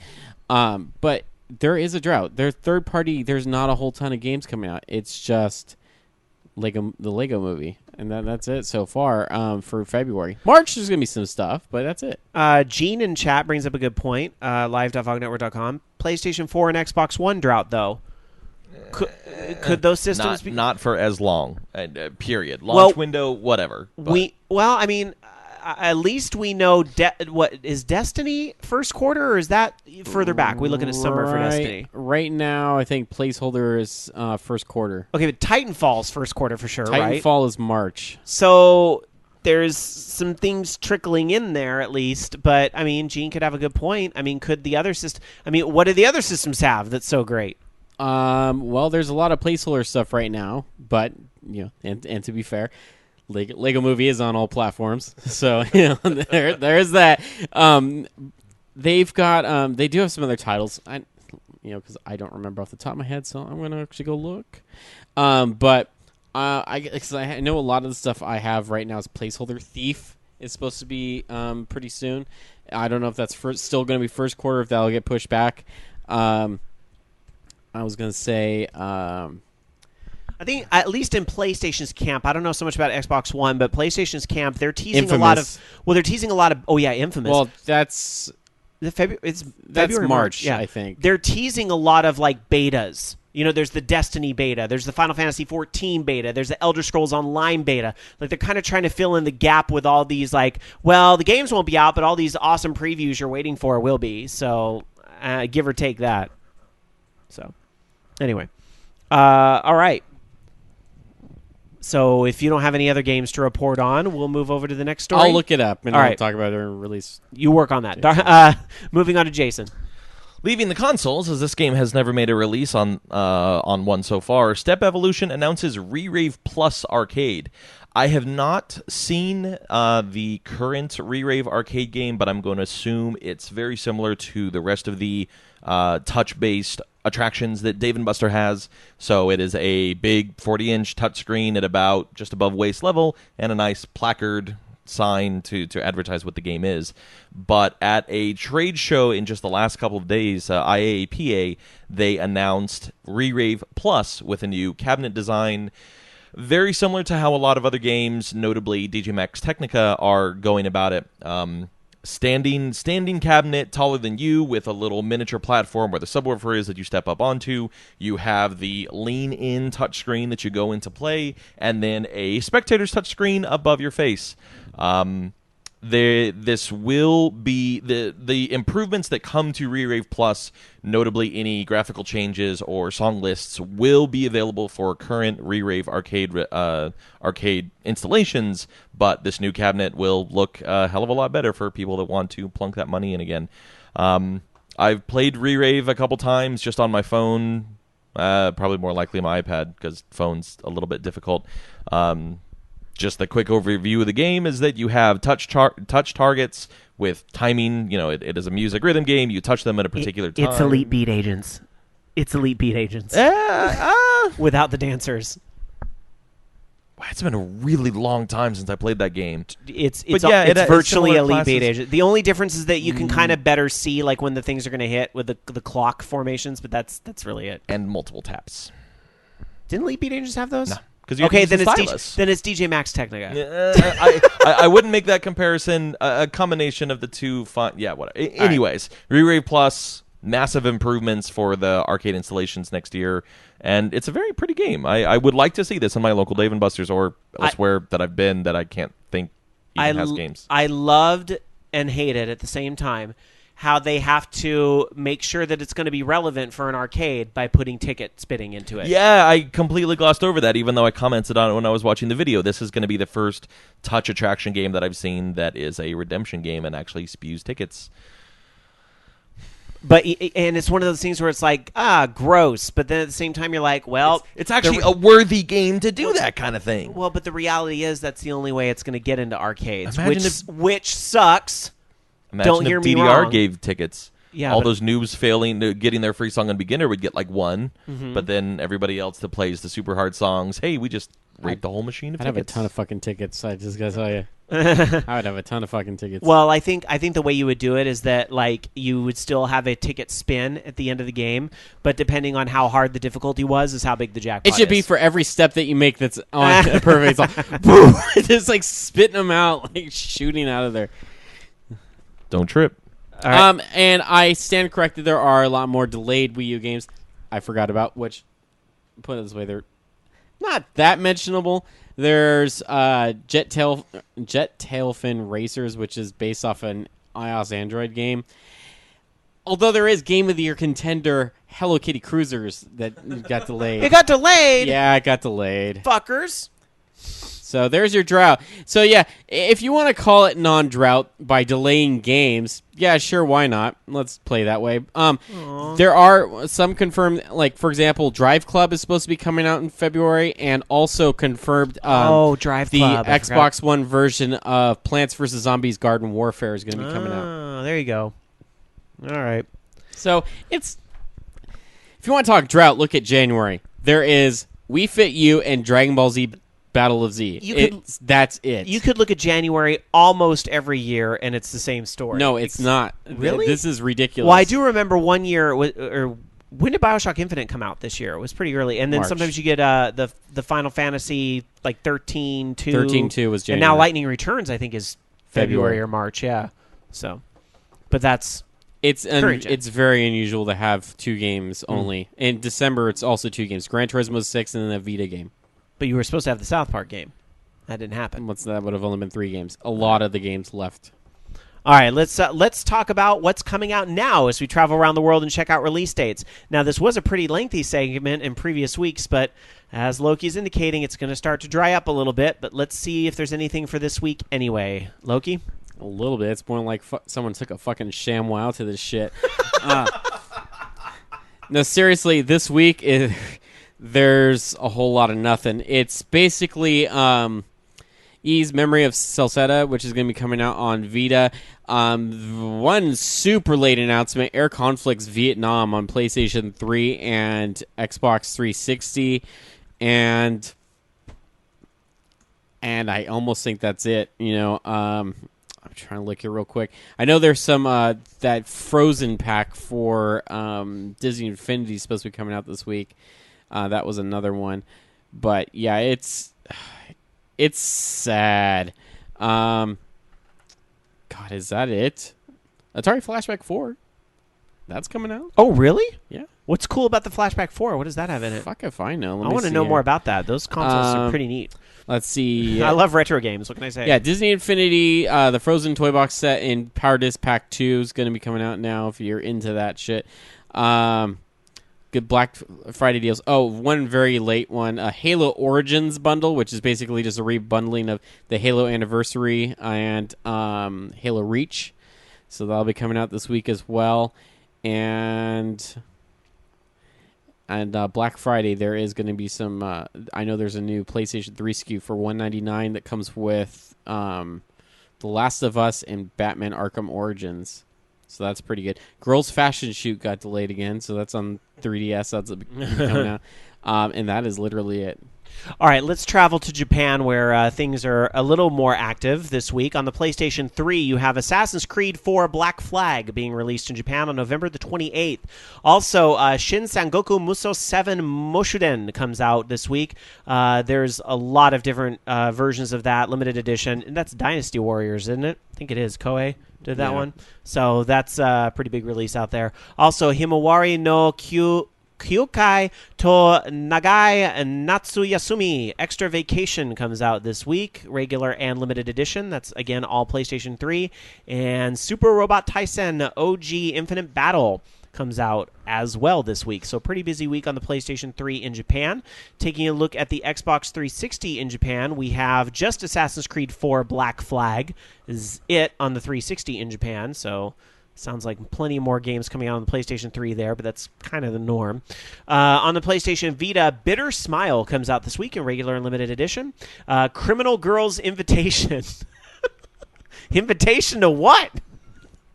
All sorts of criminal That is the things. name of the game, Criminal Girl Invitation, and it's It's all these anime chicks in jail outfits. This is cracking me up. It's definitely some type of RPG. Yeah, I was going to say this is looking tactics. It's got the whole hit points. Oh, not anymore. It's not looking like tactics. It's the hit points and magic points. Is she spreading eagle in that shot? This is for sick people. I shouldn't say RPG. that. I don't. All right. Other releases in Japan, moving on beyond that. Shin Sangoku Musou 7 comes out on the PlayStation Vita as well. And White Album 2, Shiwase no Mukugawa, comes out in Japan as well this week. Pretty busy on the PlayStation Vita. Looking at the Wii U quickly to see if there's anything this week. Assassin's Creed 4 Black Flag and Disney Infinity Toy Box Challenge. I don't know if that's the initial release of Disney Infinity in Japan. That's the 3DS one, yeah. No, it's Wii U. Comes out in Japan this week. Challenge? That is the original with so that's finally out in Japan this week, it sounds like. I guess they don't really have any at least on Wii U. Content in there. And on Nintendo 3DS, they have that as well. And this is exciting if you have a Japanese 3DS. Hatsune Miku Project Mirai 2 comes out. And there's all these little accessories to go with that if you're into that. Surprise. A new orange and black 3DS XL and a turquoise and black 3DS XL, or as they call it over there, LL. A couple other quick titles here. Toriko Ultimate Survival, Pretty Rhythm Rainbow Live Kira Kira My Design, and Kamen Rider come out this week. And a whole hell of a lot of system and game accessories. Yes, but that's nothing new for Japan. Yes, how about the UK, Jason? All right. Well, unlike the Xbox One, Europe is just now getting its PlayStation 4, so the lineup that we've come to know is just stacking up for this week in Europe. Angry Birds Star Wars, Battlefield 4, Contrast, FIFA 14, Injustice Gods Among Us, for both PlayStation 4 and Vita, Madden NFL 25, Need for Speed Rivals, Putty Squad, that's Wii U, Super Motherload, the Pinball Arcade, and then Tiny Brains on the PlayStation 3. Very quiet for the other systems. Injustice Gods Among Us is, of course, cross-platform, PS4, PC, Xbox 360, PlayStation 3, and PS Vita as well, I think I already mentioned. And there was one more. I said Super Mario 3D World is coming to Wii U over there. And that's pretty much it. Just the definitely the PlayStation 4 week this week. Alrighty, just a few more news stories for you guys, then the classic game of the week. We're probably going to... Let's run through these quickly, because we're running long Part A here. So, Loki. All right, there's a brand new firmware for PlayStation 4. System update 1.51. That's going to make some, I guess, minor refinements to the system UI, and also... I guess indicating whether when a user is downloading a game and a game patch at the same time, and I guess wow, that's really it. System stability. So yay patch as it goes with new releases. Yeah. Yeah, it's nice though that they're coming out pretty quick. That's pretty fast since the release of the system. So I guess that's kind of cool. I wouldn't expect a major content right now, but no. Good that they're at least fixing some things. One other story here about Tomb Raider, and yes, there is a Tomb Raider sequel in development, and this is because Crystal Dynamics' senior art director Brian Horton was talking about this during a lecture, and a statement that is grabbing some headlines was the fact that it was well financed. But let me bring some clarity to that statement here. There was a European trademark registered for Tomb Raider Reflections. Could that be the sequel's title? Who knows? But certainly when trademarks, people run wild with those. But that could be it. Square has also confirmed that there's going to be a reveal in early December. So possibly Spike TV. This is one of the things that will be announced during the Video Game Awards there. And then during the UK's Bradford Animation Festival, the aforementioned art director was taking some questions from the audience. And he said in regards to the Tomb Raider sequel, quote, "We've announced the sequel. I'm glad I can finally talk about. The Tomb Raider sequel is the next chapter of Laura's development. Her life is changing. She can't go back to the way she was." I seem to recall they did announce the sequel after there was the whole, there was the comic book that was being made, and the comic book maker mentioned something, so it kind of led to this. But anyway, then a question was asked by the audience about, Square Enix had called the game a failure earlier this year, which many of us looked at that and went, you guys smoking crack? Because Tomb Raider's kind of awesome and it sold millions, so what do you mean it's a failure?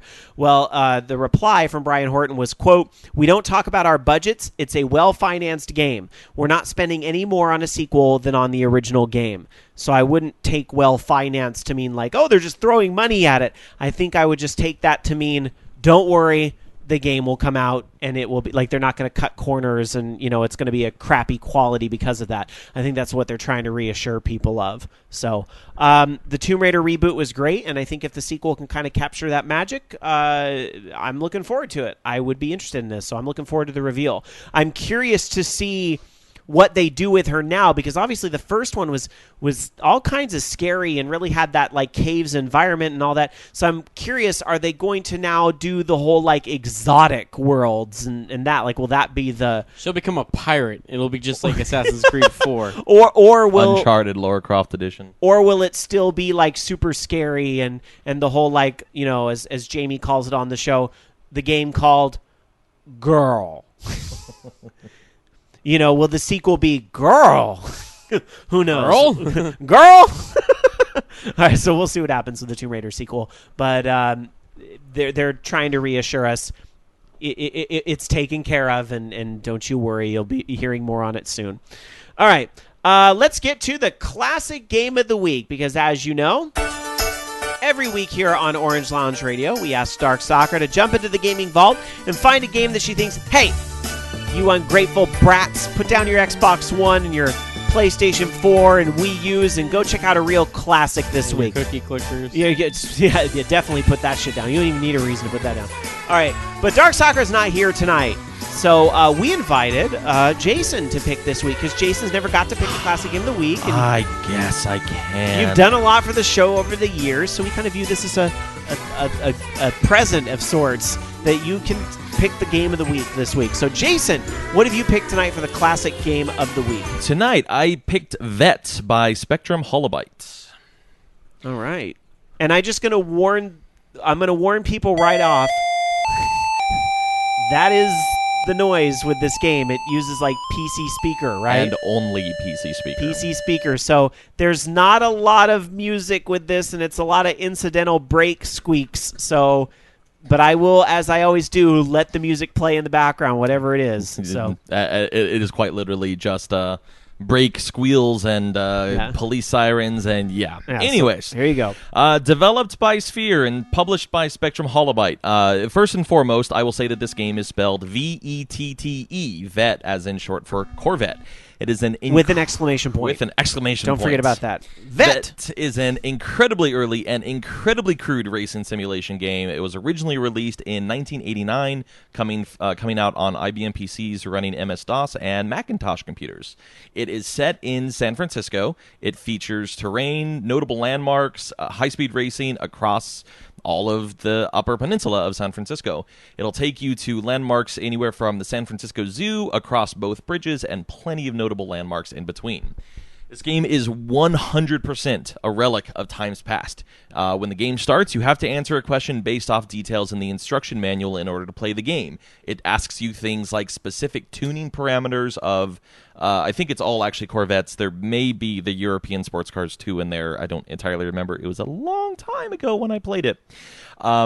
What's really fun about this game is that if you answer the question incorrectly, you get all the way to the start of the race, and as soon as go is waved, a police siren is heard, and you are arrested in-game for driving a stolen vet. That's funny. That's creative. I like that. Oh man. Can I just say quickly, though, it always blows me away how all these racing games are set in San Francisco, which I get to an extent. You have the landmarks and the hills of San Francisco make it interesting and everything. But just as somebody who drives a lot in San Francisco, real racing in San Francisco is being stuck in traffic all fucking day. You don't race in San Francisco. There's too many cars. You race to make it down 5 miles on the 101 in like 30 minutes when you're already late for your appointment. And heaven help you if BART is striking. as I learned when I came into town last time. Yes, 100% correct.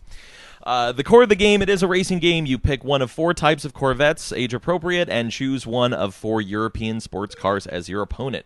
One of the 4, there are 4 key destinations to race, the 4th being a worldwide tour encompassing the 3 previous levels.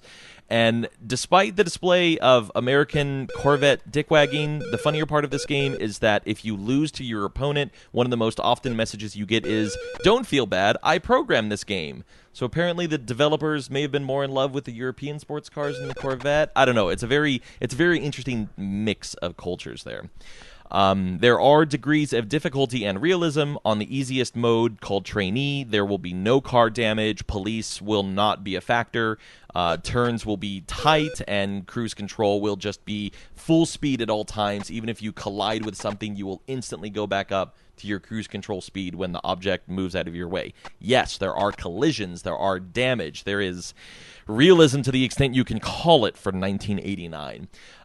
As you increase in difficulty, these various options will start becoming more and more realistic. If you speed, go down a wrong way, go down a one-way street the wrong way.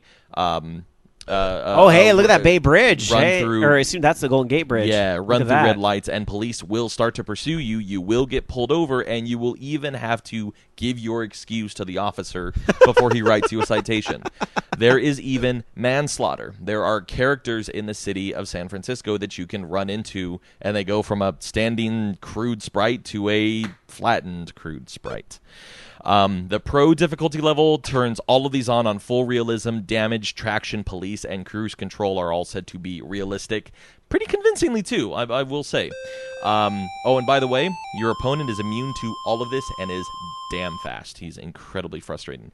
This game was oodles of fun for me when I was, it came out when I was 4, but I'm sure I was playing it more when I was 5, 6, or 7. And despite how crude it is, there's just something colorful, fun, defined, and really, really incredibly interesting about this game. Yeah, when you look at these old racing games, you're kind of like, wow, this looks like shit. But, I mean, at the time, this is, I mean, I think of an epic game like, what was that? Not Hard Driving, but what was the sequel, the stunt racing one, where you do, or was it Hard Driving? Are you thinking of the big sitting cabinet? Was it maybe Stunts? That actually had that key where you would go over the loop and all that shit. Like, that game looks like utter garbage now, but back in the day, we were plunking down $1 because, dude, you could drive around a loop. And we loved it, and all it's like fail every VR, single time. and it's VR realness. Test Drive 3, man. Yeah. So anyway, sorry, Jason. No. This game is as zany as it is shockingly deep, to the point that it can actually represent it. If you don't want to race, there's also a tour mode, which will immediately warp you to time period appropriate landmarks, the Coit Tower, the ferry building, Fisherman's Wharf, and the piers, the Transamerica Pyramid, and of course, Lombard Street, in all of its glory, completely represented in this game.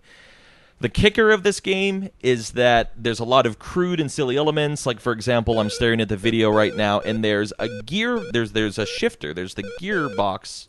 No, there's the shifter with the character's hand on it, and the gear is represented by a little notch in, 1 is top left, 2 is bottom left, etc., etc. But the hand never moves. There's just this little switch that goes through the image. YouTube for Vet, you'll see what I'm talking about. Automatic or manual, you can do it both. The kicker of all this game, and we were talking about this before with Atari and everything else, this game was less than 1 megabyte in size. One single floppy disk for the whole of the Upper Peninsula. And yeah, these objects are crude, but they're frickin' 3D standing objects. This game actually does have terrain, so you actually go sloped roads. The background images are cute. There's EGA there were some serious polygons on that Golden Gate Bridge. It's amazing the objects that they put together to make this game for less than 1 megabyte. Completely astounding. All right. There it is. Look into racing games on the PCs past with the classic game of the week, Vet. All right, there it is. That's Vet with an exclamation point, not like, Pet Vet. My first pet vet. Yeah, or something like that. All right. My first pet accident. All right, there it is. Thank you very much, Jason. That was a good pick. You know what? Because I like hearing about games that I would have never looked up otherwise. And considering that I did play a lot of old school games, I'd actually never heard of this game. So you stumped me on that one. Good job, Jason. All right, that does it for Part A, but we have plenty more show to come after a quick break. We have rapid-fire news coming at you. The Frugal question of the week, talking about sales and frugal gaming. News about current racing games. So going from a classic racer to things like Forza 5 and Gran Turismo 6. Your emails, your calls at 1-877-GAME-OLR, and plenty more when we come back with more of Orange Lounge Radio.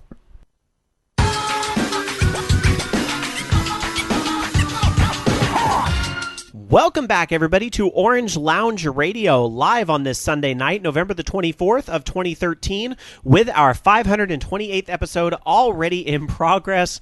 We've had a heck of a show so far tonight. We have. Yeah, Jason's joining us here. If you are just joining us live, Dark Sakura out for the night. She had a prior engagement, a family affair, as those things tend to happen this time of year. Mm-hmm. And real quickly, since Thanksgiving week is this coming week here in America, I just want to wish all of our listeners who are celebrating Thanksgiving this coming week, I want to wish you all a happy Thanksgiving. And we here at Orange Lounge Radio, as cheesy as this sounds, we really are thankful for all of you guys who take the time out of your day to listen.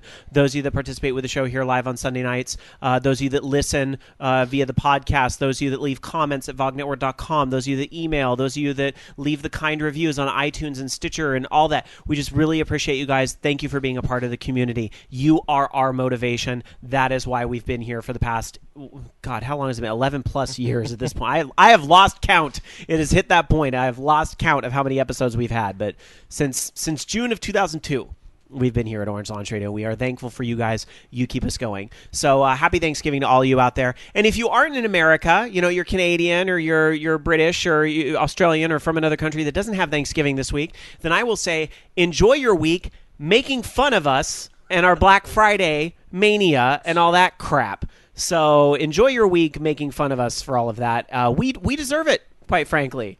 But I'm hoping for some good deals come Cyber Monday. I'm crossing my fingers and my toes. Maybe I can get Diablo 3 on PlayStation 3 at a steal price on Cyber Monday, and because I'm certainly not braving those crowds on Black Friday. I will say this: I have gone out on Black Friday like late at night, and it's just like any other day. Like if you go at like 7 or 8 o'clock at night to Target or whatever, it's just like any other day because all the crazies are done. They went to bed. All the TVs for $99 or whatever crazy shit's going on, they're all long since sold out, so nobody's around for those anymore. So Black Friday's not so bad in that regard, which is good because sometimes I realize I need toothpaste, and then, oh shit, I don't want to be anywhere near a store on Black Friday, but there you go. All right. I'm just hoping there's been enough pushback that stores don't make a habit of actually being open on Thanksgiving night, like prior to midnight. Friday's rough, and the 4 a.m. starts and the midnight starts and all that kind of crap is rough. But at least it's on Friday. Companies that have talked about being open on Thanksgiving night, like 8 o'clock, 8 p.m. or some nonsense like that.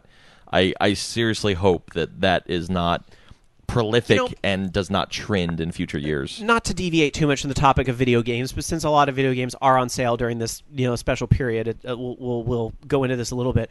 But I do kind of understand both sides of it. Is that if the audience wasn't there for it, they wouldn't do it, and they do have to get the particular sales and all that. I do to some extent understand that, and that is what you sign up for when you work in retail. And there is other industries like policemen don't get the day off, firefighters don't get the day off. Sometimes it comes with the territory. Hospitals. I'm not defending it totally. I'm just trying to look at both sides. I'm going to tell you what I don't like about it. This is what I don't like about it, is that it's starting to eclipse Thanksgiving. And no. We do not get 2 days off of work to celebrate Black Friday. And that's starting to be what it's becoming. And that's the part that gets me more than anything, is when we're starting to eclipse Thanksgiving. And, that's where things get a little, I don't like it for me.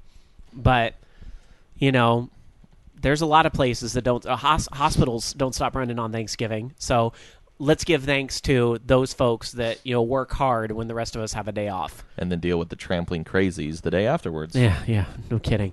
4 hours afterwards, what am I talking about? Not even 24 hours goes by before that stuff happens. Yeah. So, all right, let's move on. Let's get back into some rapid-fire news. Get back to what the games are all about. Loki. Yes. So there was a lot of Persona announcements after a countdown, and I was funny. They had some videos that go along with it, trolling Persona fans. They had a video with this old woman that was announcing something, and they had a trailer in the background of it playing in Akibahara, and you couldn't see it because her head was in the way. on purpose. So anyways, Persona 5 announced for PlayStation 3. I'm assuming coming out, it says winter 2014, so pretty soon. Persona Q, Shadow of the Labyrinth. That's coming out on 3DS, was that? Yeah, 3DS. Supposed to be June 5th in Japan, so probably sometime during the summer in North America. Persona or P4U Persona 4 the Ultimax Ultra Suplex Hold on PS3. That is going to be a follow-up to Persona 4 Arena. And then there's Persona 4 Dancing All Night. That's going to be coming to Vita, and it's supposed to be a music game, a rhythm action game, I guess. Oh, that should be fun. Yes, and that's coming autumn 2014. So lots of Persona for you. Persona fans still not satisfied, even though that's probably like literally 5,000 hours of gameplay. No, I'm teasing, obviously, but that is exciting. It's exciting. Considering the lack of good games in this, based on this franchise, Game of Thrones is going to be getting a brand new series of games, or at least a game from Telltale, and that's pretty awesome. There's no way it will be less than one game. This will be a series like everything else. So I don't know. I think it's pretty awesome because I know they've had the strategy game, which is all right, and then they had that Game of Thrones game that came out on PlayStation 3 and Xbox 360. It was kind of lame, but can't go wrong with Telltale. There's no way they can fuck that up. So, well, I'm just gonna say this: as much as I agree, and Telltale's put out a lot of quality stuff, I'm a little sad that King's Quest thing didn't happen. That's a little irritating. I was really looking forward to the Telltale King's Quest game, so the fact that kind of didn't happen is sad. But yay, Game of Thrones, I guess. I'm totally using this story as an excuse to bitch about King's Quest not happening. I'm sorry, but I had to.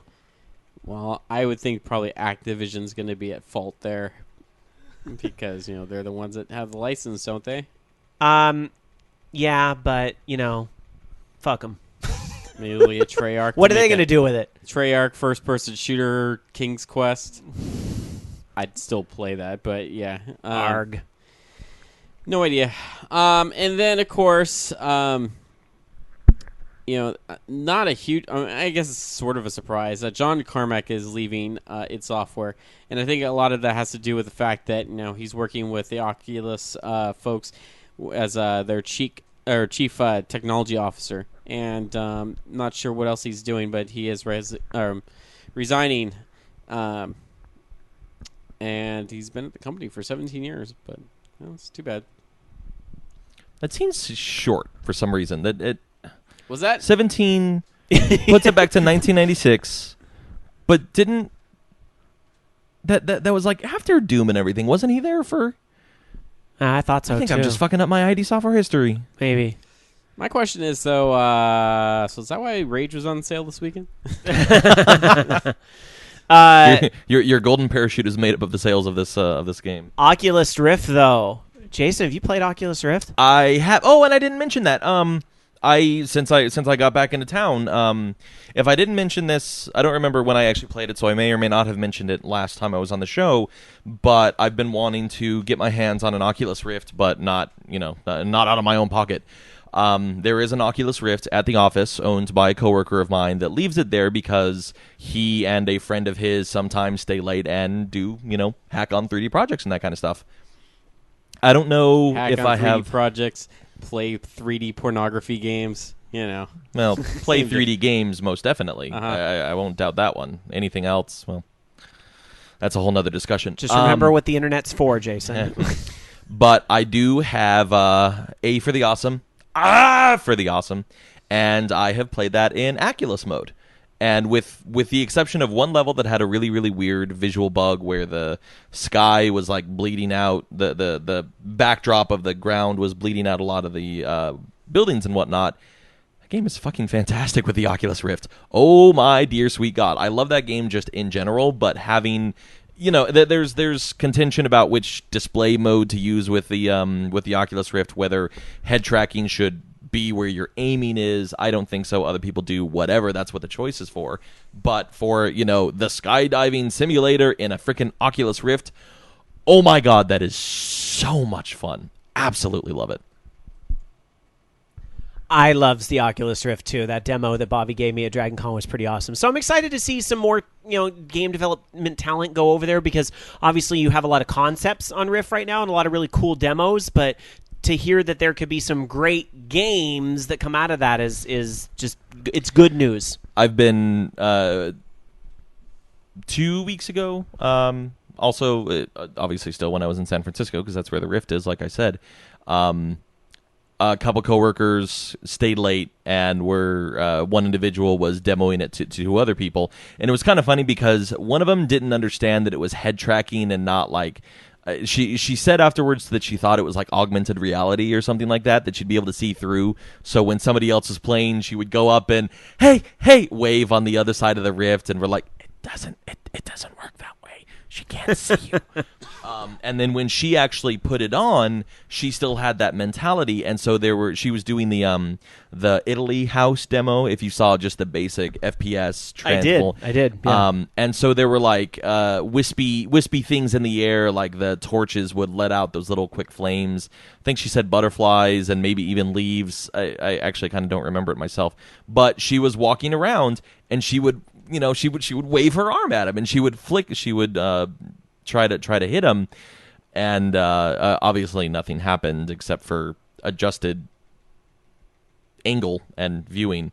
But afterwards, after they had both understood what was actually going on, they were like, yeah, that's cool, but what about immersion? And so I just kind of turned to him and I said, well, that's what the treadmill attachment is for that was demoed at PAX, so that you can actually walk. You have a gamepad or some other joystick in hand, you have the Oculus on your head, and then you you strap yourself in, and you start walking on a treadmill, and that's as close to immersion as you're going to get until the holodeck. We got to watch the Oculus Rift talk, or we're going to be the Bobby Blackwolf show.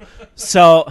Love you, Bobby. Honestly, TLDR, amazing as always. Honestly, if the Oculus Rift was a new console that was coming out in November, that would probably be more exciting than some. See, that at least has a hook. That's a new way to play games. It's kind of a push forward in technology. Other than game console with better specs, that's fucking PC with better specs. I mean, come on. That is something that has a little bit more of a hook. Interesting way to look at it. To register participation for this week's episode of Orange Lounge Radio at vognetwork.com, use the passphrase illegal. All right, let's move on with some more rapid-fire news, though, including, here's another story about fucking Twitch, but it's about Minecraft, which that's a game that won't die and a community that won't die, and with good reason. I'm not saying it should. Oculus support. And does it have Oculus? Oh, of course it does. Of course it does. Why am I even asking? Of course it has Oculus support. But anyway, one-click Twitch streaming is now coming to the PC and Mac versions of Minecraft. I know Path of Exile, which is a game I played not that long ago, has this as well. You're starting to see this built into the game. Like you don't even need open broadcast software or any of those programs to stream. You just click in the game, and there you go. This was kind of outlined at Minecon recently, but now in Minecraft, you do a quick visit to enable streaming in the account settings. All you have to do, press F6. There you go. And if you need to walk through the features, that's available, of course, on YouTube, because, people can stream and then archive to YouTube, and that's that. So many more Minecraft streams to come. The creators of Minecraft, very good about they do not try to enforce copyrights on any of their stuff on Twitch or YouTube or any of that. They're like, go forth and mine. It's just make all the Minecraft stuff you want. And of course, Hunger Games, Minecraft, YouTubes, they're everywhere. Those are huge. They look fun. I just never could find something to join in with. We need to. I wish we could do one of those, but we could, but it's a lot of. It's a lot of work. They have a script for it, but I want to play Final Fantasy XIV and World of Warcraft. I want to play Legend of Zelda: A Link Between Worlds. And now that I've registered it to my Club Nintendo account, maybe I can get these rewards, which is pretty neat. 3 posters based on the game is a new Club Nintendo reward. They measure 22 by 28, and don't know if these are a limited time deal or what have you. It costs 500 coins if you want these posters. So there you go. By the way, you can also get a Legend of Zelda: A Link to the Past for 150 coins for the Wii Virtual Console, because it's not out on Wii U yet, but I'm sure it will be before too long. In fact, I haven't looked at what Virtual Console games came out for Wii U recently, but there was a lot of, let's just say, scraping the bottom of the barrel. some of the really old Nintendo launch titles that people don't care about anymore, like Clue Clue Land. Sorry, fans of Clue Clue Land, but let's be real, no one care. But that's been what some of the Virtual Console releases have been lately.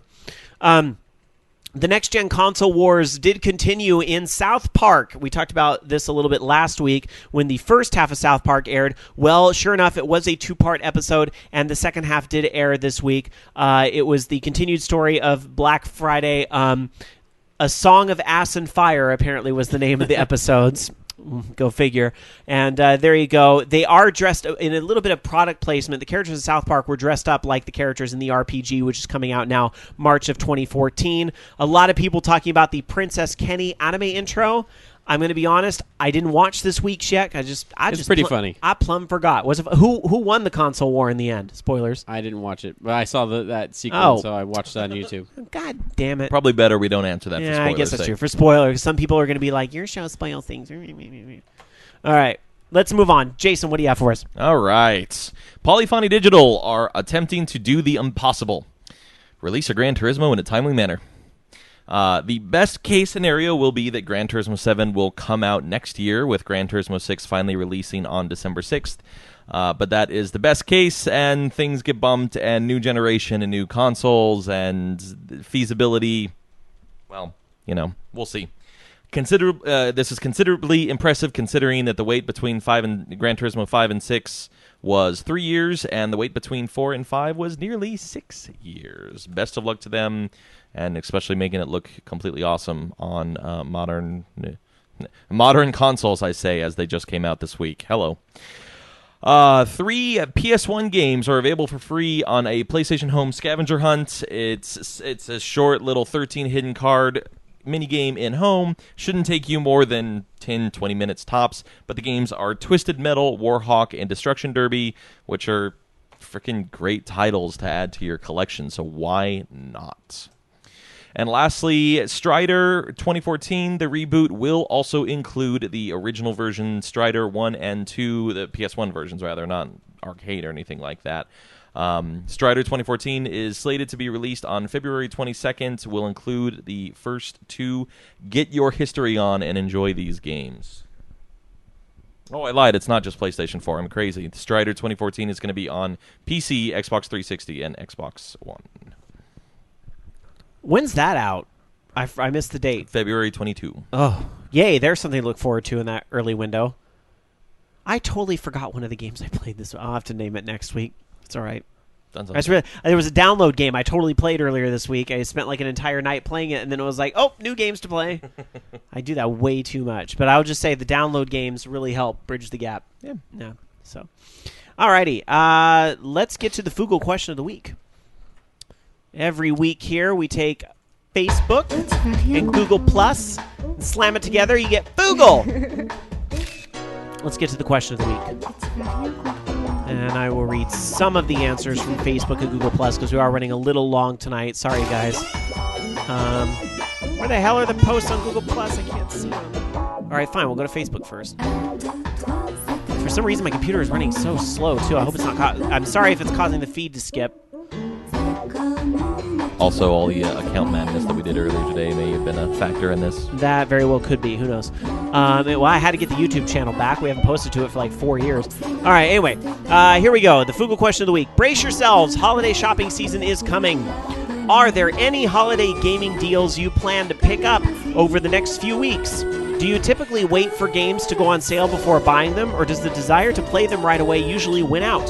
So let's go to some of the answers from Facebook. Red the Haze says, I plan to buy older games online or at the store that are usually under $10. It depends on the game. If it's a single-player game I really, really want or something I can play with my regular online buddies or a mix of both like Grand Theft Auto 5, I usually get it at launch.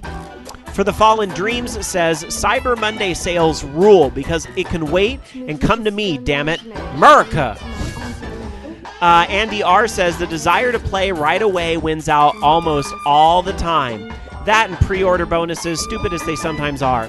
I'll probably still take a look at the deals coming up, but buying a PlayStation 4 last week and a 3DS a couple months ago means I'm holding off on spending too much at the moment.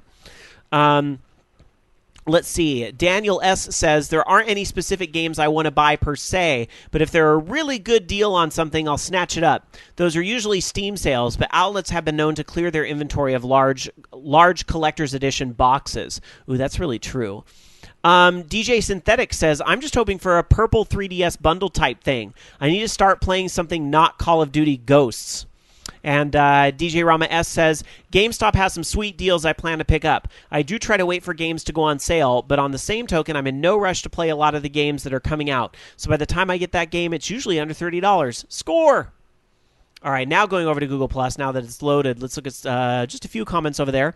ActDef says, I already jumped the gun on getting a Zelda Wind Waker Wii U on the Mexican version of Black Friday, which is El Buen Fin, or The Great Weekend. I did not know that was a thing. I learned something tonight. Tech 2030 says, even though I just bought a PlayStation 4, if there is a killer Black Friday deal for a Wii U, I'll probably pull the trigger on that one. It's killing me that I'm not playing Super Mario 3D World and Wind Waker HD already. And lastly, Sam H. says, Xbox Live and PlayStation Plus 12-month subcards for $30 at GameStop. That's right, Rob. I'm going to GameStop. Well, you know what? I can't really blame you for that, Sam, though. That's a pretty good deal. Even I want to go get the PlayStation Plus card at that rate because it's a really good deal. Those are some of the answers from our Facebook and our Google Plus communities. By all means, please go read the rest of them. Facebook.com/Orange Lounge Radio or Google.com/plus Orange Lounge Radio. How about you guys? Any? I think we might have dabbled into this a little bit, but do you have any Black Friday, Cyber Monday deals you guys are looking into? I already mentioned Diablo 3 is something I want to grab if I can get it dirt cheap. I'm not paying $60 for a game I already have for free, but for the console version, yeah, I'm tempted. Jason? Invariably, Steam's going to have something that's interesting. I have a pretty big wish list, but specifically, I just haven't had the time to even consider this kind of stuff. Not to mention all of the... Not that the newest things are going to be too deeply discounted, but I have exactly none of the newer consoles, and so those are... Saving for those is higher up on my radar. Something Steam, it'll happen. Other than that, ask me next year. Loki? No. Unless there's something on Steam that I have to have, which... I say there probably isn't going to be, but you never know. There always will be. There's some indie title that wasn't on your radar that will be eventually. It's just Spelunkies, I know one I really want to get that I just haven't. I'm sure the minute that goes on a deep Steam sale, it'll be mine. I forgot about Steam sales, Jason. You're right. That's gonna hurt. It's gonna hurt this year. You already said it once in this episode. Winter is coming. That can only mean one thing. That's right. Steam sale. All right. I still haven't even picked up like BioShock Infinite, even though they had it for like $11 for like all 3 games: BioShock 1, 2, and Infinite. Ooh, I got to get that too. That's a good point. So it'd be like $5 by the time. All right, let's move on with some other news, and then we'll get to the mailbag, the FUs of the week, and all that other good stuff. Loki. So Forza 5. Forza 5, as people realize once they purchase the game, has a bit of a monetization business model to it. Granted, you can play the game and unlock stuff, or you can buy some tokens. And the tokens, they cost... Their pricing model for the tokens is really stupid, actually, because they have different bundles you can get, and you usually think, oh, I'm buying more so I get a better deal on it. It's actually the opposite. If you buy less, you get a better deal on it. But they have... I guess they were talking about different cars and stuff. For example, if you were to buy like, the McLaren or something like that, the P1, the cost of that, the token pack, they're saying, well, this is all in euros, of course. So they're saying $15.99 would be, I guess it would cover both of those cars. 100 is like 79 euro. I don't know what that is over here. I think it's like 89 cents over here. 79 euros is $107. I'm sorry, 0.79 euros, not 79 euros. Oh, yeah, $1. So about $1. Okay, so basically, I think and they did the same thing with Real Driving 3 when that came out or something, where they like added it all together. And I want to say it was like $2,200 is what they came up with as far as what's going to cost. Oh, here we go. Token costs in the U.S. So 100 tokens runs you 99 cents. If you want 325 tokens, it's going to run you $5. Yes, you heard correctly. 325 tokens is $5, whereas if I spent $5 on the 100 tokens, I get 500 tokens because that makes fucking sense. Thanks for letting me bundle easily, guys. Or $5.75, is $10. Let me throw this out there because the chat's being a little adamant about this point. Act Deft in chat at live.vognetwork. First, I love this. Black Wolf at live.vognetwork.com says, the monetization ain't as bad as whatever Loki's about to say. And then Act Def said, monetization as in buying tokens and credits, those exist since Forza 3. I seriously don't know why people are making a big fuzz about this monetization thing. I do think in some extent it is an opportunity for people to pounce on a new system and, oh my God, this is the route we're going down. This game has half the cars that the last game had is more like it, and that they're offering you can get more cars in DLC. Yes, I understand that's because the cars are modeled in higher resolution or whatever excuse they want to use, but it's a little shady when you're buying a system for $500 and then you're buying a game for $60 and then they are saying, hey, you know what, you can also buy some cars too if you want to spend another $100 on it. I kind of think that's where it's at, is that people have hit their saturation point with seeing the freemium model in the premium games. And I kind of just think the reason why this is all catching fire and you're seeing it, it's not like we're the first ones to get out there and make it sound like it's all new, because there's a lot of gaming blogs that are running this like it's, Xbox One poison. You guys have read that out there somewhere. I think it's because people are just hitting their saturation point where it's like, okay, stop injecting freemium models into premium games. It's not, I don't have a problem with it being on this game. I have a problem with it being on any game that you're paying retail price for. If it's a free-to-play game, okay, fine. That's fine because they got to make their money somehow. But you've already made your money, selling me this game, and now you're saying, oh, well, we need more money. Like, for example, they were saying, though, that I guess one of the cars was like $100. That's okay. So they had the Lotus E21 is 6 million credits or 10,000 tokens. So yes, 10,000 tokens would be $100 in real money if you wanted to just buy the car and not play the game to unlock those tokens or whatever, or credits. That's kind of lame. I mean, fuck. I thought it was kind of lame in Forza Horizon where they had, the shit you can unlock for tokens. Yeah. So I think it's lame everywhere. And come on. This is ridiculous. There's no excuse that this needs to be in there. Other than, and I hate when the developers or publishers go, but the people wanted it. It's like, no one fucking wants it. Yeah, I remember a day when up, down, left, right, BA, start gave me all that shit. So, but I will say, at least in the case of Forza Horizon, I still love that game an awful lot. So it's not like this ruins the game per se, and I haven't played Forza 5, so I can't speak to it, but I have played Forza Horizon a lot. It didn't ruin the game per se, but it's just one of those things where it's a disappointing sigh, I guess is really the only way I can phrase it. Anyway. All right. Let's move on. By the way, if you think this is specific to Xbox and Forza, you would be incorrect. Why? Because Gran Turismo 6 on the PlayStation 3, not 4, 3, will also have a system for in-game microtransactions. So again, this isn't something you can really pick on.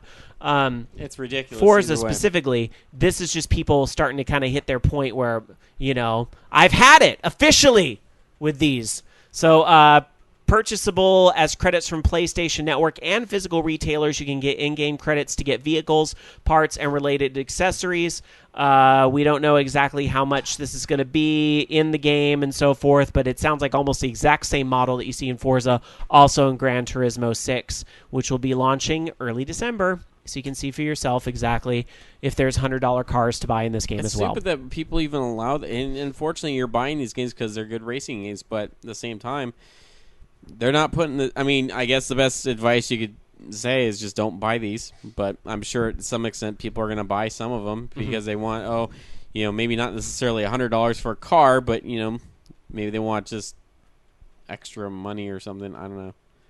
All right. I mean, fuck it. And they have it in Grand Theft Auto.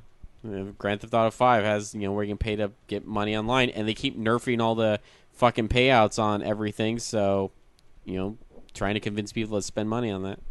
Dr. Tsuya in chat says, I'd assume in Gran Turismo you can still earn credits the old-fashioned way. I'm also assuming that to be the case. It's almost identical to what we just talked about with Forza 5. So, it seems. So how long is it that we're going to get that fucking energy meter for these games where my driver's tired now, he can't drive anymore for today because. In this case, it'll be a gas buy tank. Him some Mountain Dew, because they're going to have the product tie-in in there as well. And can you imagine if they came out with a new Gradius game and you could no longer hit up, down, left, right, BA start, but you could for 99 cents? No, you hit it and then it pops up a little window saying in the marketplace, "Hey, do you wish to buy extra lives?" That's where us, old curmudgeons get a little sad when we read news like this. Just to put it in perspective. Anyway. Jason, maybe you have some better news in the racing game world? Wrapping up our trifecta of racing, Mario Kart Arcade Grand Prix Deluxe is confirmed for U.S. release. It's been in Japan since the summer this year, and it will make its way to North America, well, rather just outside Japan, winter 2013, so imminently in the next month for arcades that are actually going to make the investment. It was also showcased at IAAPA, as was Re-Rave that we mentioned earlier in the show. A little bit of technical discussion about the fact that it can retrofit in existing cabinets, reuse Dead Heat, I believe it was called, Dead Heat Riders motorcycle game. Cute trailer video that also includes the taiko drum character from Taiko no Tatsujin, other various bits about what it's going to be powered by as far as the system internal. The really, really weird part about this article is that the author wrote this saying, one thing we are also sure about is that this is not the same game as what Nintendo will be releasing for Wii U later that they are calling Mario Kart 8. Duh? Grand Prix 1 and 2 were nothing like any existing Mario Kart game. It's similar locales, but the active tracks racing, were very basic. I remember back in the day when you would have like Crystal Castles in the arcade, Crystal Castles on the 2600. It's technically supposed to be a port of the arcade game. It's not uncommon to think that home versions of games are ports of the arcade game. So I can see why they're like, this is different than Mario Kart 8. But yes, you and I know that. We are so far removed from that. I don't know. It just struck me. It just struck me in the realization that these games are that different, that the Mario Kart arcade experience is that distinct. But it's just like, minus music games, what else has been similar console and arcade? Time Crisis doesn't really exist in the console space anymore, so far as I know. Well, sadly, it's because the arcades are dying out. It's what, Super Street Fighter? Yeah. But that's where the arcade game was almost based off the console. Yeah. It's different. I guess the answer to this question is Hydro Thunder and H2 Overdrive and that kind of stuff that did show up on the Xbox 360 marketplace, Xbox Live Arcade marketplace, rather. Or a game I talked about a couple weeks ago on the show, Midway Arcade Origins, which is actual arcade ports of the emulators. From 2 decades ago, sure. Yeah. Ag Defner in our chat room at live.vognetwork.com says, the new arcade Mario Kart has Taiko Drum as a character. I want to play that. That sounds awesome. I said that. I said it was in the trailer. It's very cute. It's very awesome to see. It's this Nintendo Namco mutual happiness is really, really worthwhile. Dr. Tsuya says, I played the first Mario Kart arcade game and it was fun. Would love to play the third one. So there you go. Yeah, I actually did too when I was in Arizona. Mesa Golfland has. I mean, they'll get it at Golfland. Whoopee. It was, I believe it was Grand Prix 1. It was very old. The cameras were shot to hell. The display was a little dim. And it was also very, very easy, which was kind of weird. But yeah, it's for being completely original gameplay mechanics, Mario Kart Grand Prix Arcade is quite fun. If you happen to come across it, definitely check it out. All right, let's move on. Loki. It's also great for when you're drunk during your bachelor party. Is that one of the YouTubes on the Orange Lounge Radio account? I think it is. I think it's still there. It's like one of the few. Yeah. I think that one still gets views. I should make ad money off that. You should. I get a portion, though. We'll see. This show still runs. That's your portion. Anyways, so let's talk a little bit about NCAA again. Speaking of a publisher that's really having a karma sink or whatever, EA, holy shit. first, losing the NCAA game. Now, NBA Live, that game has been, waiting to come out for years now, and they retooled it, and the reviews have been fucking terrible. It just looks terrible. They got to be hurting over EA Sports. But anyways, NCAA, they have sued EA now over the likeness settlement. And, I guess the $40 million settlement that was going, I guess, to students or student-athlete likenesses and, their legal dispute going back all the way to 2009. And, of course, this is, I guess, regarding they've not, renewed the license. I think they're trying to put it out now as like some sort of EA Sports college football or something like that. Excuse me. They're saying the collegiate licensing company, the CLC, is caught in the middle of a dispute between NCAA and EA, which should not involve us. And the CLC has valued the relationship with both NCAA and EA. While we hope that they can soon resolve their dispute, we see no reason for the CLC to be involved. And, of course, EA has declined a sort of comments regarding, the CLC being involved in this lawsuit in the first place. So, either way, it doesn't look like the NCAA is going to be coming back for a college football game next year. That's too bad, because that was one of the only good titles in the month of July. Now, I guess it's going to be Persona. Lots of Persona. Persona all year long. You're a Persona. You say that like it's a bad thing. I'm not saying it's like a bad thing. I mean, aside if you didn't like sports, Persona was what you got. All right. Well, one thing you can look forward to early next year is the remasters of Final Fantasy X and X-2, because those remasters are finally dated here for the U.S. I believe they are already out in Japan or about to come out right before the end of the year. Like December something, right? Well, we're getting them in March 2014. Specifically, March 18th, 2014 is when North America gets it. Europe gets it on March 21st. Now, that is the PlayStation 3 versions of the remaster. If you're looking to the Vita version, well, there's been no announcement on that. And a press release from Square Enix Europe said, quote, full details of the PlayStation Vita version and release timing will be revealed at a future date. Well, we'll see. We'll see. Poor Vita. It would have been great for the Vita if the Vita version came out first. That would have been really good for the Vita, but oh well. I guess I shouldn't encourage that. Does the Vita have a fully fledged Final Fantasy yet? No, it wouldn't have. 13 no. predated it by a long shot. Yeah, no, Vita doesn't really have anything Final Fantasy per se, unless you want to count PSP games that you can play on Vita. Like Tactics was a PlayStation Plus title at one point, and there's plenty of PS1 games. I still have the physical disc, the UMD of that. All right, let's get to the mailbag. Every week you guys email us at mailbag@orangelaunchradio.com. And usually Dark Sakura jumps in the mailbag. Jumps into the mailbag. Both are applicable. Well, if she sees things she doesn't like, she might. But no, she jumps in the mailbag head first. But since she's not here tonight, I will get the hazmat suit on and jump into the mailbag for you. Just 2 emails tonight to read here. And the first one comes to us from a person who said, please don't read my name. So fine, I will not. So Anonymous writes us and says, why I am getting an Xbox One instead of PlayStation 4. The Xbox One is better. The Xbox doesn't require you to pay for a $5 a month PlayStation Plus membership for online multiplayer. The PlayStation 4, however, does require a $5 a month PlayStation Plus membership for online multiplayer. The Xbox One can play used Xbox One games.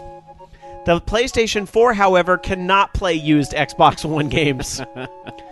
The Xbox will have many exclusive games, such as Killer Instinct, Halo. The Xbox One version of Battlefield 4 will be exclusive to the Xbox One. The Xbox One version of Assassin's Creed, the Xbox One version of Watch Dogs. I can't argue with that. That's solid. That is a solid That argument. is some NeoGAF logic right there. Good job, anonymous emailer.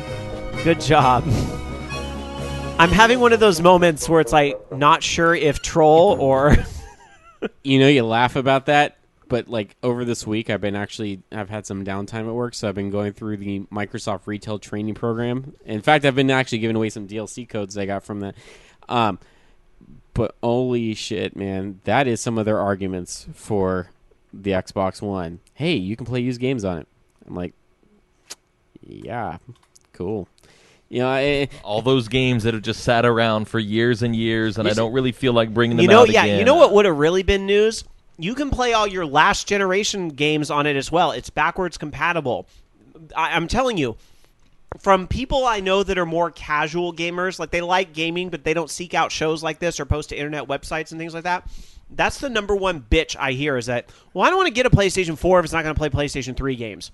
Or, well, does the new Xbox play the other Xbox game? Why not? I hear that more than anything else. I understand why. You probably understand why, because of all the graphic chips upgrades and the parts inside that have changed where that's not possible. But I'm just telling you, the general public doesn't give a fuck because there's been other consoles that were backwards compatible that kind of instilled that in us. The Wii played the GameCube games, the Wii U plays the Wii games.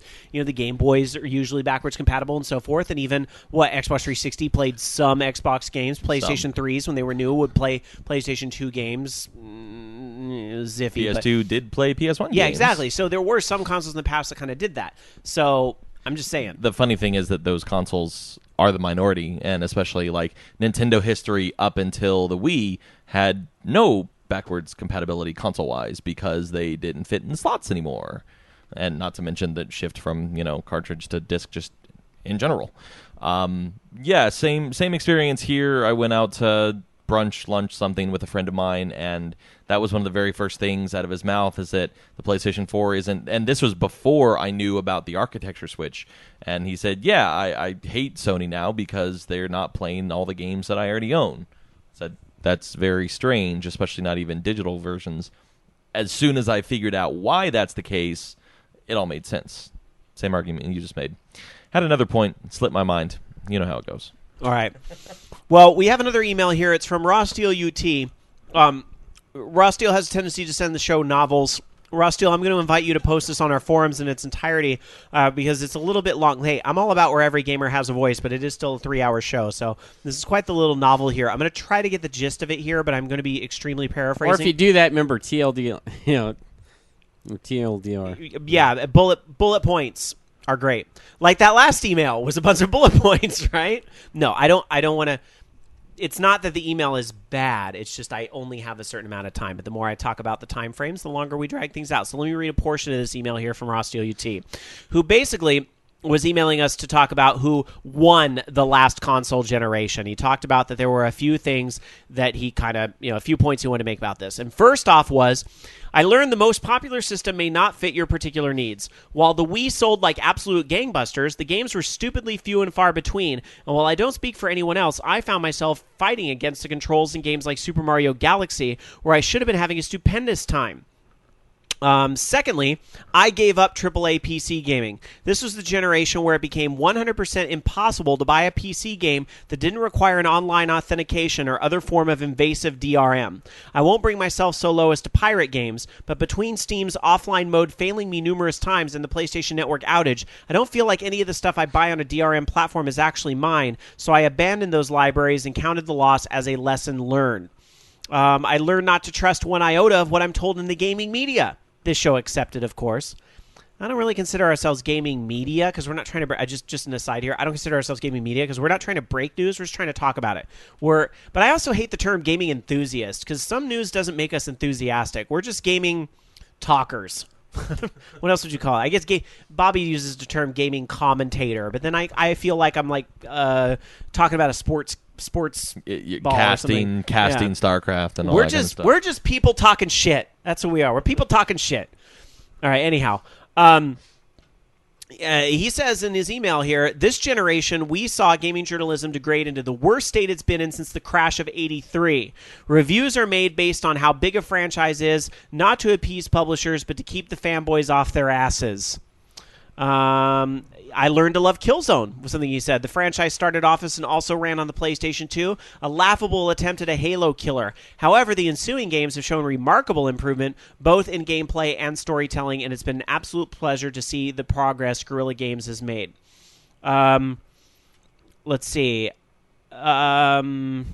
I want to read some of these PSs, too, because they're really good. PS, you guys were wondering about what made a cult game.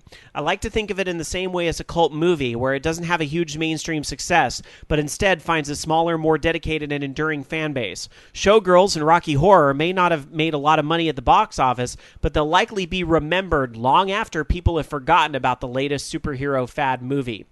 And PPS, the most important part of the entire email. You ready? PPS. Really, Loki? You got to up your game when it comes to parody porn names. Here's some you can use next time the topic comes up on the house. The Dark Knight Hardens. Shaving Private Ryan. I don't even remember what the hell this was in reference to. The Shawshank Redemption. Or The Cock of Steel. We were talking about porn on the last show. I'm it was sure OLR. We were talking about porn. It happens. There you go. All right, thank you, Ross Steele UT. Sorry I had to edit, but we got to keep things moving here because the show's already running long. If you want to email us some thoughts, mailbag at orangeloungeradio.com is the place to do so. You can also send us a tweet, twitter.com/OLR. Let's get to the FUs of the week. Why? Because we're mad and stuff, and we're not going to take it anymore.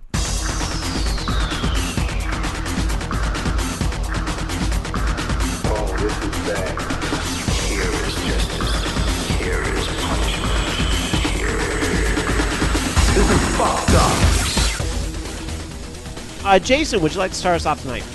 I shall. F you to traffic, F you to parking, F you to critical mass. I mean, I love the human ingenuity and the things that, especially in San Francisco and Manhattan and any other completely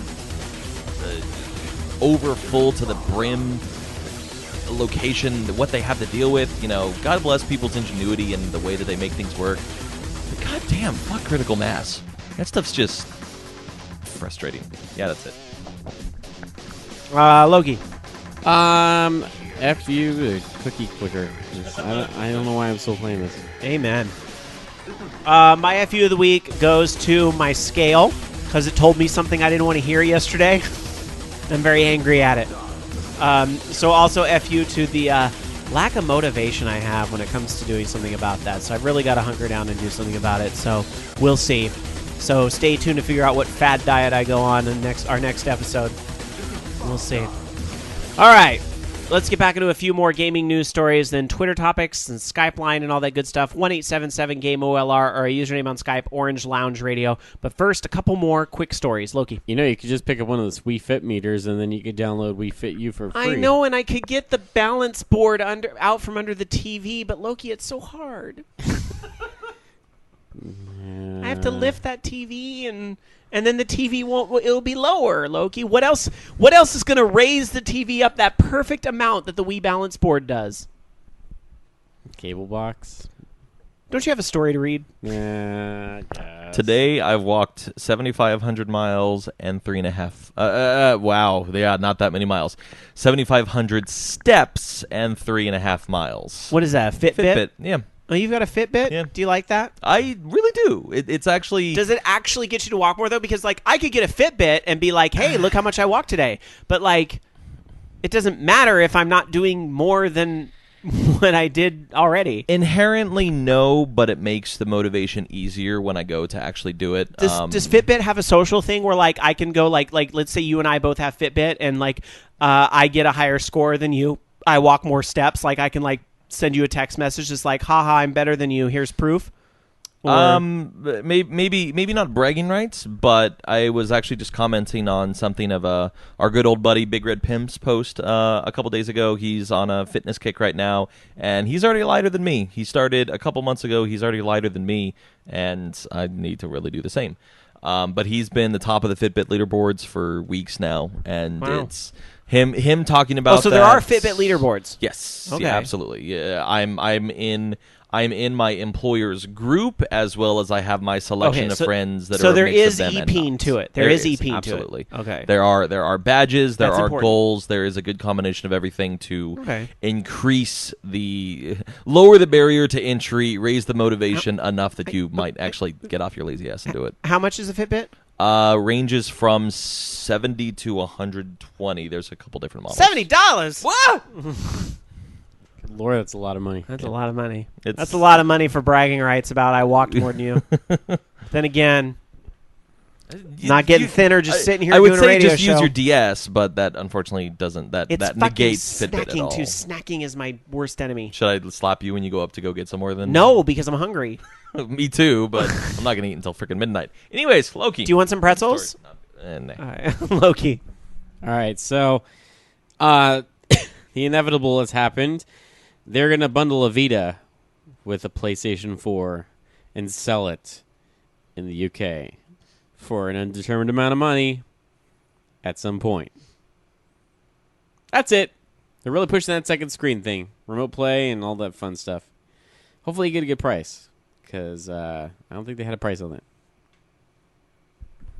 That's it, huh? Do you think this will actually sell? Because that's an expensive bundle. If it's at a good price, if you're like, saving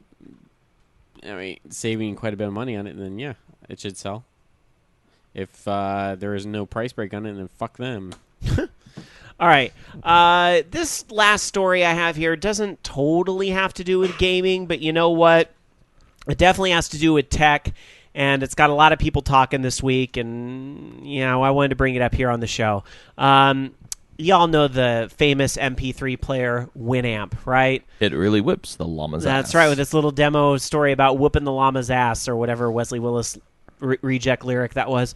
Winamp was bought by America Online in June 1999. America Online's still around? And that's when the troubles began. Yeah, guess who owns Joystick blog and WoW Insider and all that? And TUAW and the Engadget. The Weblogs network is owned by AOL Time Warner. And Huffington Post is part of AOL now, or the other Correct. way around, right? Yeah, so they've got some stuff. They just, dial-up isn't really what they're known for anymore. But anyway, they did have Winamp, and they bought it in June 1999.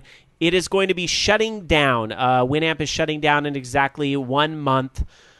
Sadness. By the way, this also includes Shoutcast, apparently. Now, what was exciting is that there were some rumors going around, I don't know if there's any truth to this, that Microsoft was looking at buying them once AOL announced that they were going to shut them down. I don't know why Microsoft would necessarily want them, but as somebody who, helps to run a Shoutcast network, like VogNetwork.com is on a Shoutcast server, I would like to see Microsoft buy it and then implement it onto Xbox One, because I think it would be great if you could get VOG Network directly on the Xbox One. But I sadly don't think that's going to be happening. So yeah, Winamp is going to be closing. Now here's the thing. They can't go and uninstall the program off your computer. So a lot of people have been asking, like, well, what's going to happen to all the Shoutcasters? Once it's on the internet, it's always on the internet. Yeah. As far as we know, nothing is going to happen to the Shoutcasters. As long as there's people still selling Shoutcast server spaces over, we have a place to go. Yeah, it'll take down the official Shoutcast stream directory, but if you still have your own server, you still have the technology, nothing changes. So VOG Network's not going anywhere, but does this motivate us to possibly explore other options in 2014? Sure. But I'll tell you, Bobby and I are both very much of the school of thought of, if it ain't broke, don't fix it. So, and why are you wagging your finger at me, Jason? Because I'm very counter to that. I like new features and new things. Jason was like, you're using Winamp 2.0.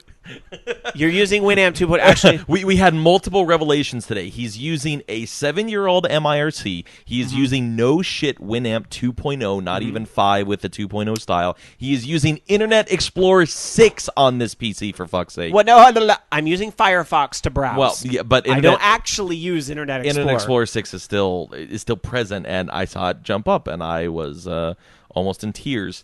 And XP, which has been dead for how many years? Hold on. This says that this Winamp is 5.572. You lied to me. It's just just has using the Lamp 2 2 look. style. Yeah. Okay. I get it. There are certain situations that call for it. Still, but 5.5 is not the newest though, because I get a pop-up window every time I launch it saying, "Shouldn't you update your 5.8 or something crazy shouldn't like you that. update your Winamp?" I'm like, no, fucking leave me alone, because when I update things, they break. I like doing new things. I like new features. I'm not a bleeding edge kind of guy, but I'm not far from it. So, all right. Anyhow, VOG will continue until it really does break and we are forced to switch to something else. Or somebody sells us real good on the advantages of using something else, which is always a possibility too. Possible. Jason's eyes lit up. I'm going to get an email tomorrow. Reasons why you should be on Icecast. All right. That's what's going to happen. Anyways.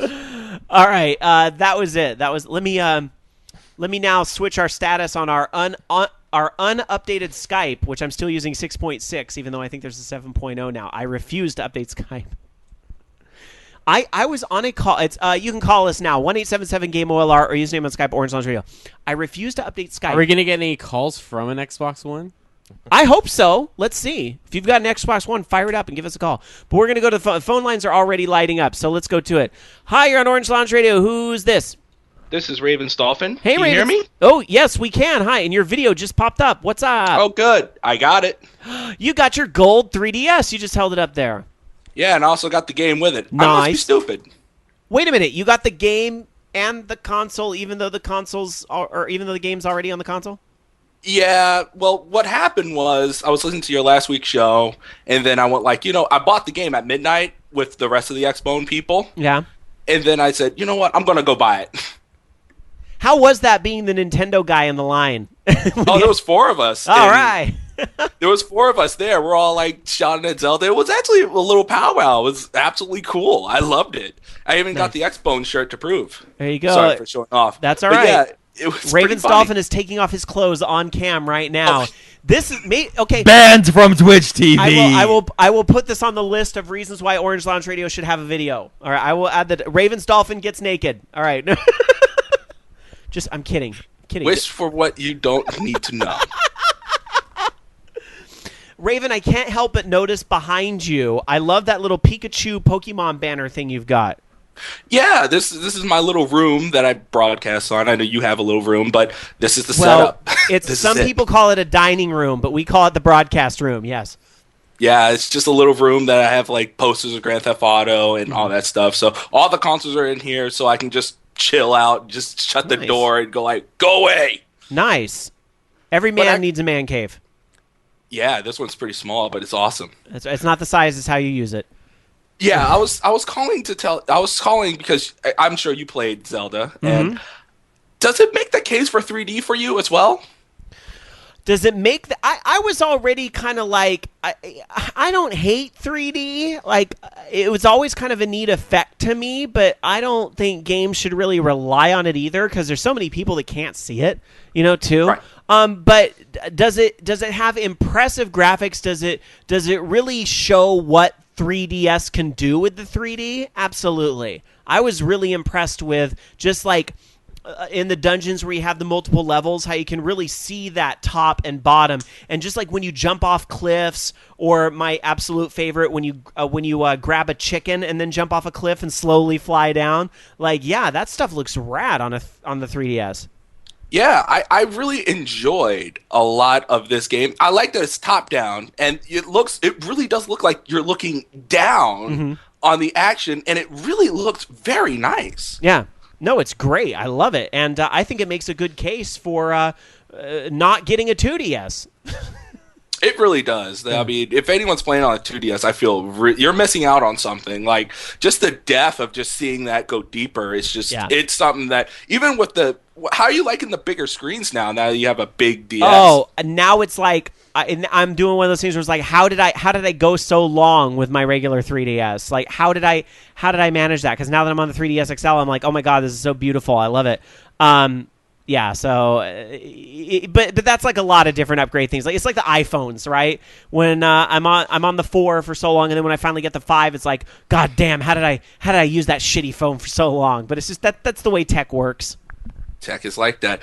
One last thing. Sure. I mean, I'm still keeping my purple 3DS because I'm still attached to it. I can't transfer anything over because I have the circle pad. So I have to keep everything nice and clean on this one. So Mario Kart 7 can't come over. Oh, dang. I didn't. Oh, that's right, because there's no circle pad for the XL, is there? Or you have to buy a new There is. one? It's just I only have the circle pad for the 3DS. Gotcha. Oh, no. I moved everything over, and I bought a 32 gig card, $30 at Radio Shack, so I will never run into storage issues again. That's the goal. That's what I need to do. I have I have an 8 and a 16, and I'm like debating like, all right, this is my default one, and it looks like I might have to just make everything from scratch or either beat Revelations on the 3DS and then move it all over later. I was rocking a 2 gig SD card on my original 3DS, and I don't know how I did it. I don't know how the hell I did it. Fairly sure I still am. Wow. It's not enough. All right. Well, Raven, I'm going to let you go so we can get more calls. But thank you so much for the call in the video chat. We appreciate it. Oh, not at all. I'm glad you can answer my call. Bye. Peace. Bye. Later. Always good to hear from Raven. I do love the fact that you wave into the monitor. I know. I still wait. God, here I am talking about we don't need a stinking video show, and then I'm like, I keep playing into the video stuff. Ugh. Clearly, I don't know what I'm talking about, but if you've been listening for 11 years, you already know that. Hi, you're on the phones. Who's there? It's the one and only DJ Ron Mess. Hi, Rama. How are you? I am good. How about you, good sir? Good, except I'm learning slowly tonight that I'm always wrong. That's been like pretty much my entire life. So I feel for you. Let's start a club. Ooh, and booze should be involved. I'm right by the fridge. I still have leftover vanilla vodka. Fuck yes. What's the old saying? Here's to you, here's to me, best of friends will always be, but if we should ever disagree, fuck you and here's to me. You got that right. Yes! Cling. All right. Sorry, Rama.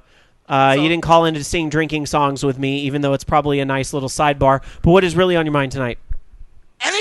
Rob, it's happy hour somewhere, right? It's happy hour at OLR at vognetwork.com. Between we have the family friendly bar at between 5 o'clock and 6 o'clock Pacific, and then we have adults only, 18 and up after. You're so bad. You're so bad. I'm not bad. I'm just we have a family friendly bar from 5 to 6. That's not wrong.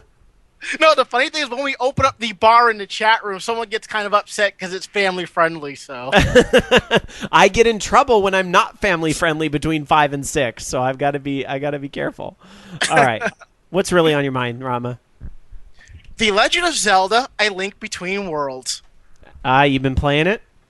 Yes, let's just say there was a reason why I was late to work on Friday. Wow, really? Yes, yeah. I was on the line amongst the people that were picking up PlayStation 4s and Xbox Ones, so... So were you like Raven, where there was like 4 people there, like little Nintendo camps in the line, or was it just you, or what? No, it was just one line for everything, pretty much. But I did notice that there were some people changing their minds in their PS4 pickups, and they were asking people, does anyone want a PS4? We have like 3 here. Nobody said anything. Interesting. Well, where's your head at with the play? I mean, I know you've been playing Zelda. I'll grill you more on that in a minute. But where's your head at with the whole PlayStation 4, Xbox One, and all that? You getting one, or what are you doing? I plan on getting a PlayStation 4 when the order comes out. It's a steampunk first-person shooter. Yeah. That's the reason why I want to pick it up. There's definitely as a convention goer, I can see where that's relevant to your interests. Mm-hmm. All right, so tell me more about Zelda. What do you think about the game itself? It's so surreal, especially on the XL. It's like a total throwback from me sitting there on the Super NES playing through the game from start to finish. The music is just phenomenal. I just have a couple of gripes with the game, but other than that, I'm enjoying it. What are the gripes? Because in order to be, and I hate to use this term, fair and balanced, but I don't know what else to say. In order to be fair... Whoa. When did this become Fox News? Come on. No. This is actually a fair and balanced discussion. So I know. To try and bring a little balance to all the positivity I was barfing on the game earlier, what are the gripes you have? Well, for me, I like the top-down view, but I remember from the Super NES version, from the top-down view, you could see more of Link's like face and body, so it was more like the angle. But in this version, it's like all you can pretty much see is the top of the hero's head and his hair. I do feel like we saw a little more, like there was the view radius was a little more on the Super Nintendo as well. But maybe I'm crazy. I mean, it's not like a game ruiner, but it is one of those things. I noticed it. Yeah.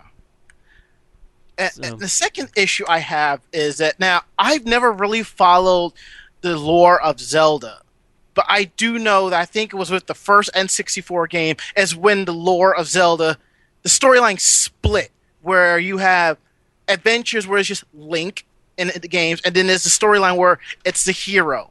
I'm putting the game in thinking it's Link in a brand new adventure. I'm thinking it's going to pick up sort of where A Link to the Past left off, per se. But no, you're playing as the hero. Because you can name the hero whatever you want. That's the difference. And I don't believe you could do... No, I guess you could do that in some of the other ones, but I think that plays into it somehow, that you can name... You don't have to name him Link. Sure, all the games were like that. I mean, even from the Super NES one, you can name whatever, but that. You were still Link. Can you do that on, like, Twilight Princess and stuff? I thought you couldn't. But it's just been so long, and I always name them Link anyway. I kind of just don't notice it. Mm-hmm. See, that was like my issue. I'm like, I'd rather play as Link. I mean, I don't mean to split hairs, but that's how I kind of feel. Sure. But you're the hero, but the hero looks just like Link. Well, it's like in Final Fantasy, you can technically rename all the characters as well. In almost all the Final Fantasy games, you can rename the characters. Well, at least until they instituted voice acting. But like, like I can't play Final Fantasy VI and not have like Terra and Locke and all that. Unless I think everybody does that one playthrough where you start naming your characters butts, fart, penis. Yeah. See, for me, I renamed them as characters from Ranma One Half, and I'm following through the storyline, and it's like I'm picturing the personalities in the game. It's like it fits so well. I mean, it's just that I'd like to be Link, but with a different name. But I know the game is around him, not the game is around the hero that's supposed to be filling the shoes that belong to Link. Yeah. Well, that is a minor gripe, though, right? Because at the end of the day, it doesn't really impact the game, which is fantastic. So right. And as I was saying earlier in the chat about it, when I called A Link Between Worlds Second Quest, I say it's Second Quest, whereas if you remember in the first game, if you played through Second Quest, everything was different. Yeah. Where you thought one thing was, it was something else. Yeah. That's how I'm seeing this game. It's like everything is there, but when you go into certain locations, things have changed. It's like, wow, it's been 10, 15 years since I've been here, so there's more for me to explore. Or if I go into this store, oh, this is something else. Yeah, that's just, That is true, but there's also the new mechanics to consider, especially the flattening yourself on the wall, like really kind of changes things and shows you more parts of the world that weren't even there. But I guess that's the point. Mm-hmm. All right, well, Rama, I'm going to let you go to try and squeeze in another call, but thanks for the call. Hey, anytime, bro. All right, take care, buddy. You too. Bye. 1-877-GAME-OLR or our username on Skype, Orange Lounge Radio, if you'd like to give us a call. We have time for at least one more call here if you are interested in talking with us tonight. I want to get to Twitter topics. I also want to ask Loki if he has any last-minute stories, or if you are too busy clicking cookies over there. No, I have last-minute stories. Okay. Apparently, there's been reports that was it that you can have some issues, maybe even possibly a ban if you upload stuff to the upload studio on Xbox One with obscenities in there. So maybe it's a glitch or something, but there has been some reports regarding that. So, all right, well, we got another call coming in, so let's get to it, and then we'll take whatever last minute stories otherwise that Loki has. But let's get to it. Hi, you're on Orange Lounge Radio. Who's this? Hola, bienvenidos a Orange Lounge Radio. You there, caller?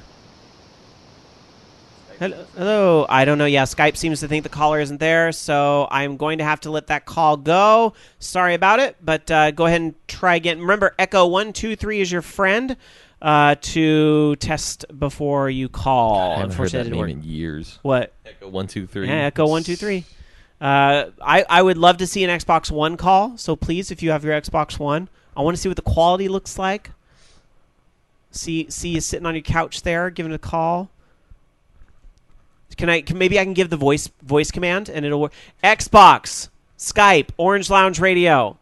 There now if somebody is like playing, it's gonna fuck them up. Sorry, I had to. Xbox, open Skype. That's right. Now everybody's gonna go hit stop. Oh, we're getting another call here. If I did, I apologize. All right, yeah, I know, right? Hi, you're on Orange Lounge Radio. Who's this? Maybe I can give the voice command. Xbox. Hello. Go ahead and mute the. I think they got scared. Mute your radio before you call in. That's always a good idea. Otherwise, we hear ourselves echoing. It's a little awkward. That was headphones. That was the name I didn't recognize. So, echo 1 2 3 again, and or maybe that person just accidentally called us because of what you did. Hey, you're the one that said Skype Orange Lounge Radio. I just said open Skype. That's true. Come on, That's you true. went the whole 9 yards. That's true. There, It would buddy. be really funny because that person hung up right away. Like Yeah. maybe that really did dial. I don't know. Should we try it again? No, don't do it again. I'm going to get hate mail. Loki, go ahead. If you have more last minute stories. I don't. Oh well, goddamn. Sorry. All right. Let me. I'm trying to pull up our Twitter, but I got sidetracked. But I know we had some tweets here tonight. Let's see. YYR tweets us. Guess what comes out for 3DS in North America and Europe in 4 days?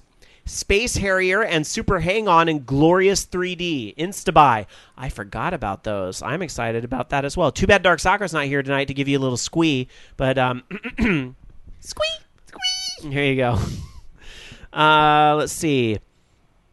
Galley89 tweeted us this little acapella Mega Man 2 Wily stage. I didn't screen the YouTube first, so I'm not going to play it right now. But I love seeing that type of remixed, homegrown stuff on YouTube. Always fun. Catastrophic Moggy also excited about Atlas announcing Persona 5, giving us the links just in case we missed it. Dungeon Buster says, first thing I thought of listening to Yakuza 5's Battle of Pride was OLR. Makes me sad it's not getting localized. Oh, I got to give this as a shout out too. This came in through our Twitter, and I got to say hi to this. This came from Video Game Bang. And they said, hi, you're a Sacramento gaming podcast. We're a Sacramento gaming podcast. Let's be friends. So shout out to our new frenzies at Video Game Bang. And I did reply and said, okay, BFFs forever. So there you go. Hello to Video Game Bang. Although I'm going to be honest, it's just the pervo in me. But every time I look at the name, I think I see Video Gang Bang. And I'm like, I need to get glasses there. No, I'm not. I'm sure it's a fantastic show. I will check it out this week. Both are fantastic shows. What? I said both of those. Both are fantastic shows. I'm sure that is true as well. But no, I will check out Video Game Bang later this week. And wouldn't it be funny if they like live next door? Like it's just you never know. They're in Sac somewhere. Should we knock on the wall and find out? Well, I'm not. Hello. I'm not far from like Sac State, so I'm sure there's a lot of stuff that brews out of the college there. So, all right. Anyhow, the phones are ringing one more time. We're gonna try and take this call, and then we'll wrap up. Hi, you're on Orange Lounge Radio. Who's this? Hello, you're on Orange Lounge Radio. Who's this? Hello, this is Amiga 777. Hello. 1 year later. There you are. You made it, Amiga 777. What's up, buddy?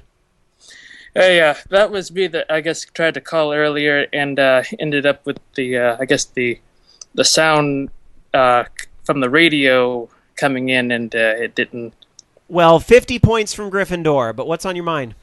Okay, basically I figured out the reason why there wasn't a whole lot of midnight releases or campouts for Wii U last year. And basically, as it turns out, because it was done on a Sunday, I guess as it usually is, a lot of the big box retail stores didn't want to do any midnight releases. I guess they figured it wouldn't be, like a commercially safe thing to do. Jesus would not approve.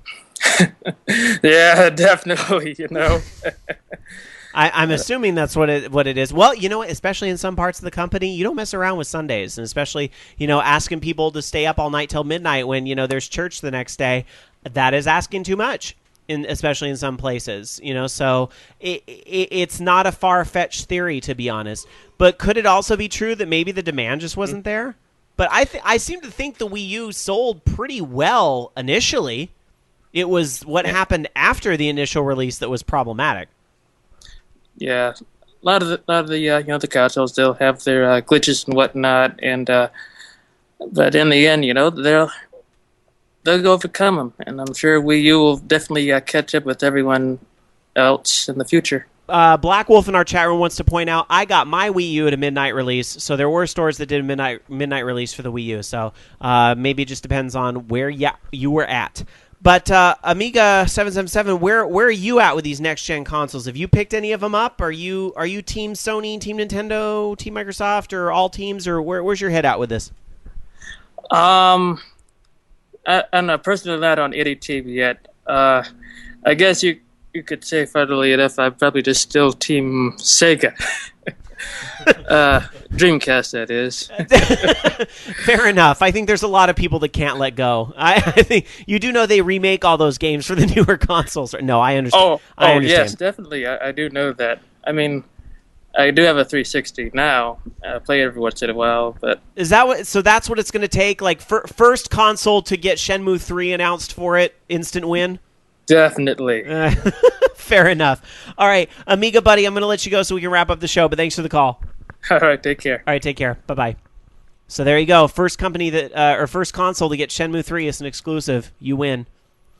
All right, that's it for Last Minute Stories. That's it for Skype Line tonight. Thank you guys very much for calling and participating. If you didn't get through but you wanted to call, 1-877-GAME... You can leave a voicemail, I guess, even though no one ever does. Or you can email us, mailbag@orangeloungeradio.com, or tweet us, twitter.com/OLR. That's it. We're here at the close of the show. We're done with Last Minute Stories. But before we go tonight, I do want to thank our listeners once again. I know I did this after the break, but I like to, at the end of every show, say thank you guys very much for listening. Thanks for tuning in. Support independent broadcasting. If you like what you heard here at Orange Lounge Radio tonight, we don't charge for the show. Just tell a friend or 5 or 20 about the show. Help spread the word about Orange Lounge Radio. It is much, much appreciated. Leave us a nice review is always appreciated too. iTunes, Stitcher, or wherever you heard about this show. Help spread the word because word of mouth is all we got. Jason, speaking of mouths, thank you for loaning yours to the show tonight. No, it sounds a little awkward. But thank you very much for being here. I really appreciate it. Always. Do you have anything you want to plug while you're here? Not specifically, not really of my own anymore. I mean, this is kind of my focus, and otherwise, do you have a Twitter or some ego site if you have fans that want to follow you? VXJasonXV, practically everywhere. There you go, practically everywhere. All right, thank you very much for being here, Jason. I'm sure we'll be seeing. You said you're going to be here in San Francisco through the holidays, so we might be seeing more of you in the coming weeks. Definitely. You're always welcome here at Studio OLR. So thanks for being here. I will certainly take you up on that. All right, sounds good. As I always ask people, do you have a final thought tonight on the show?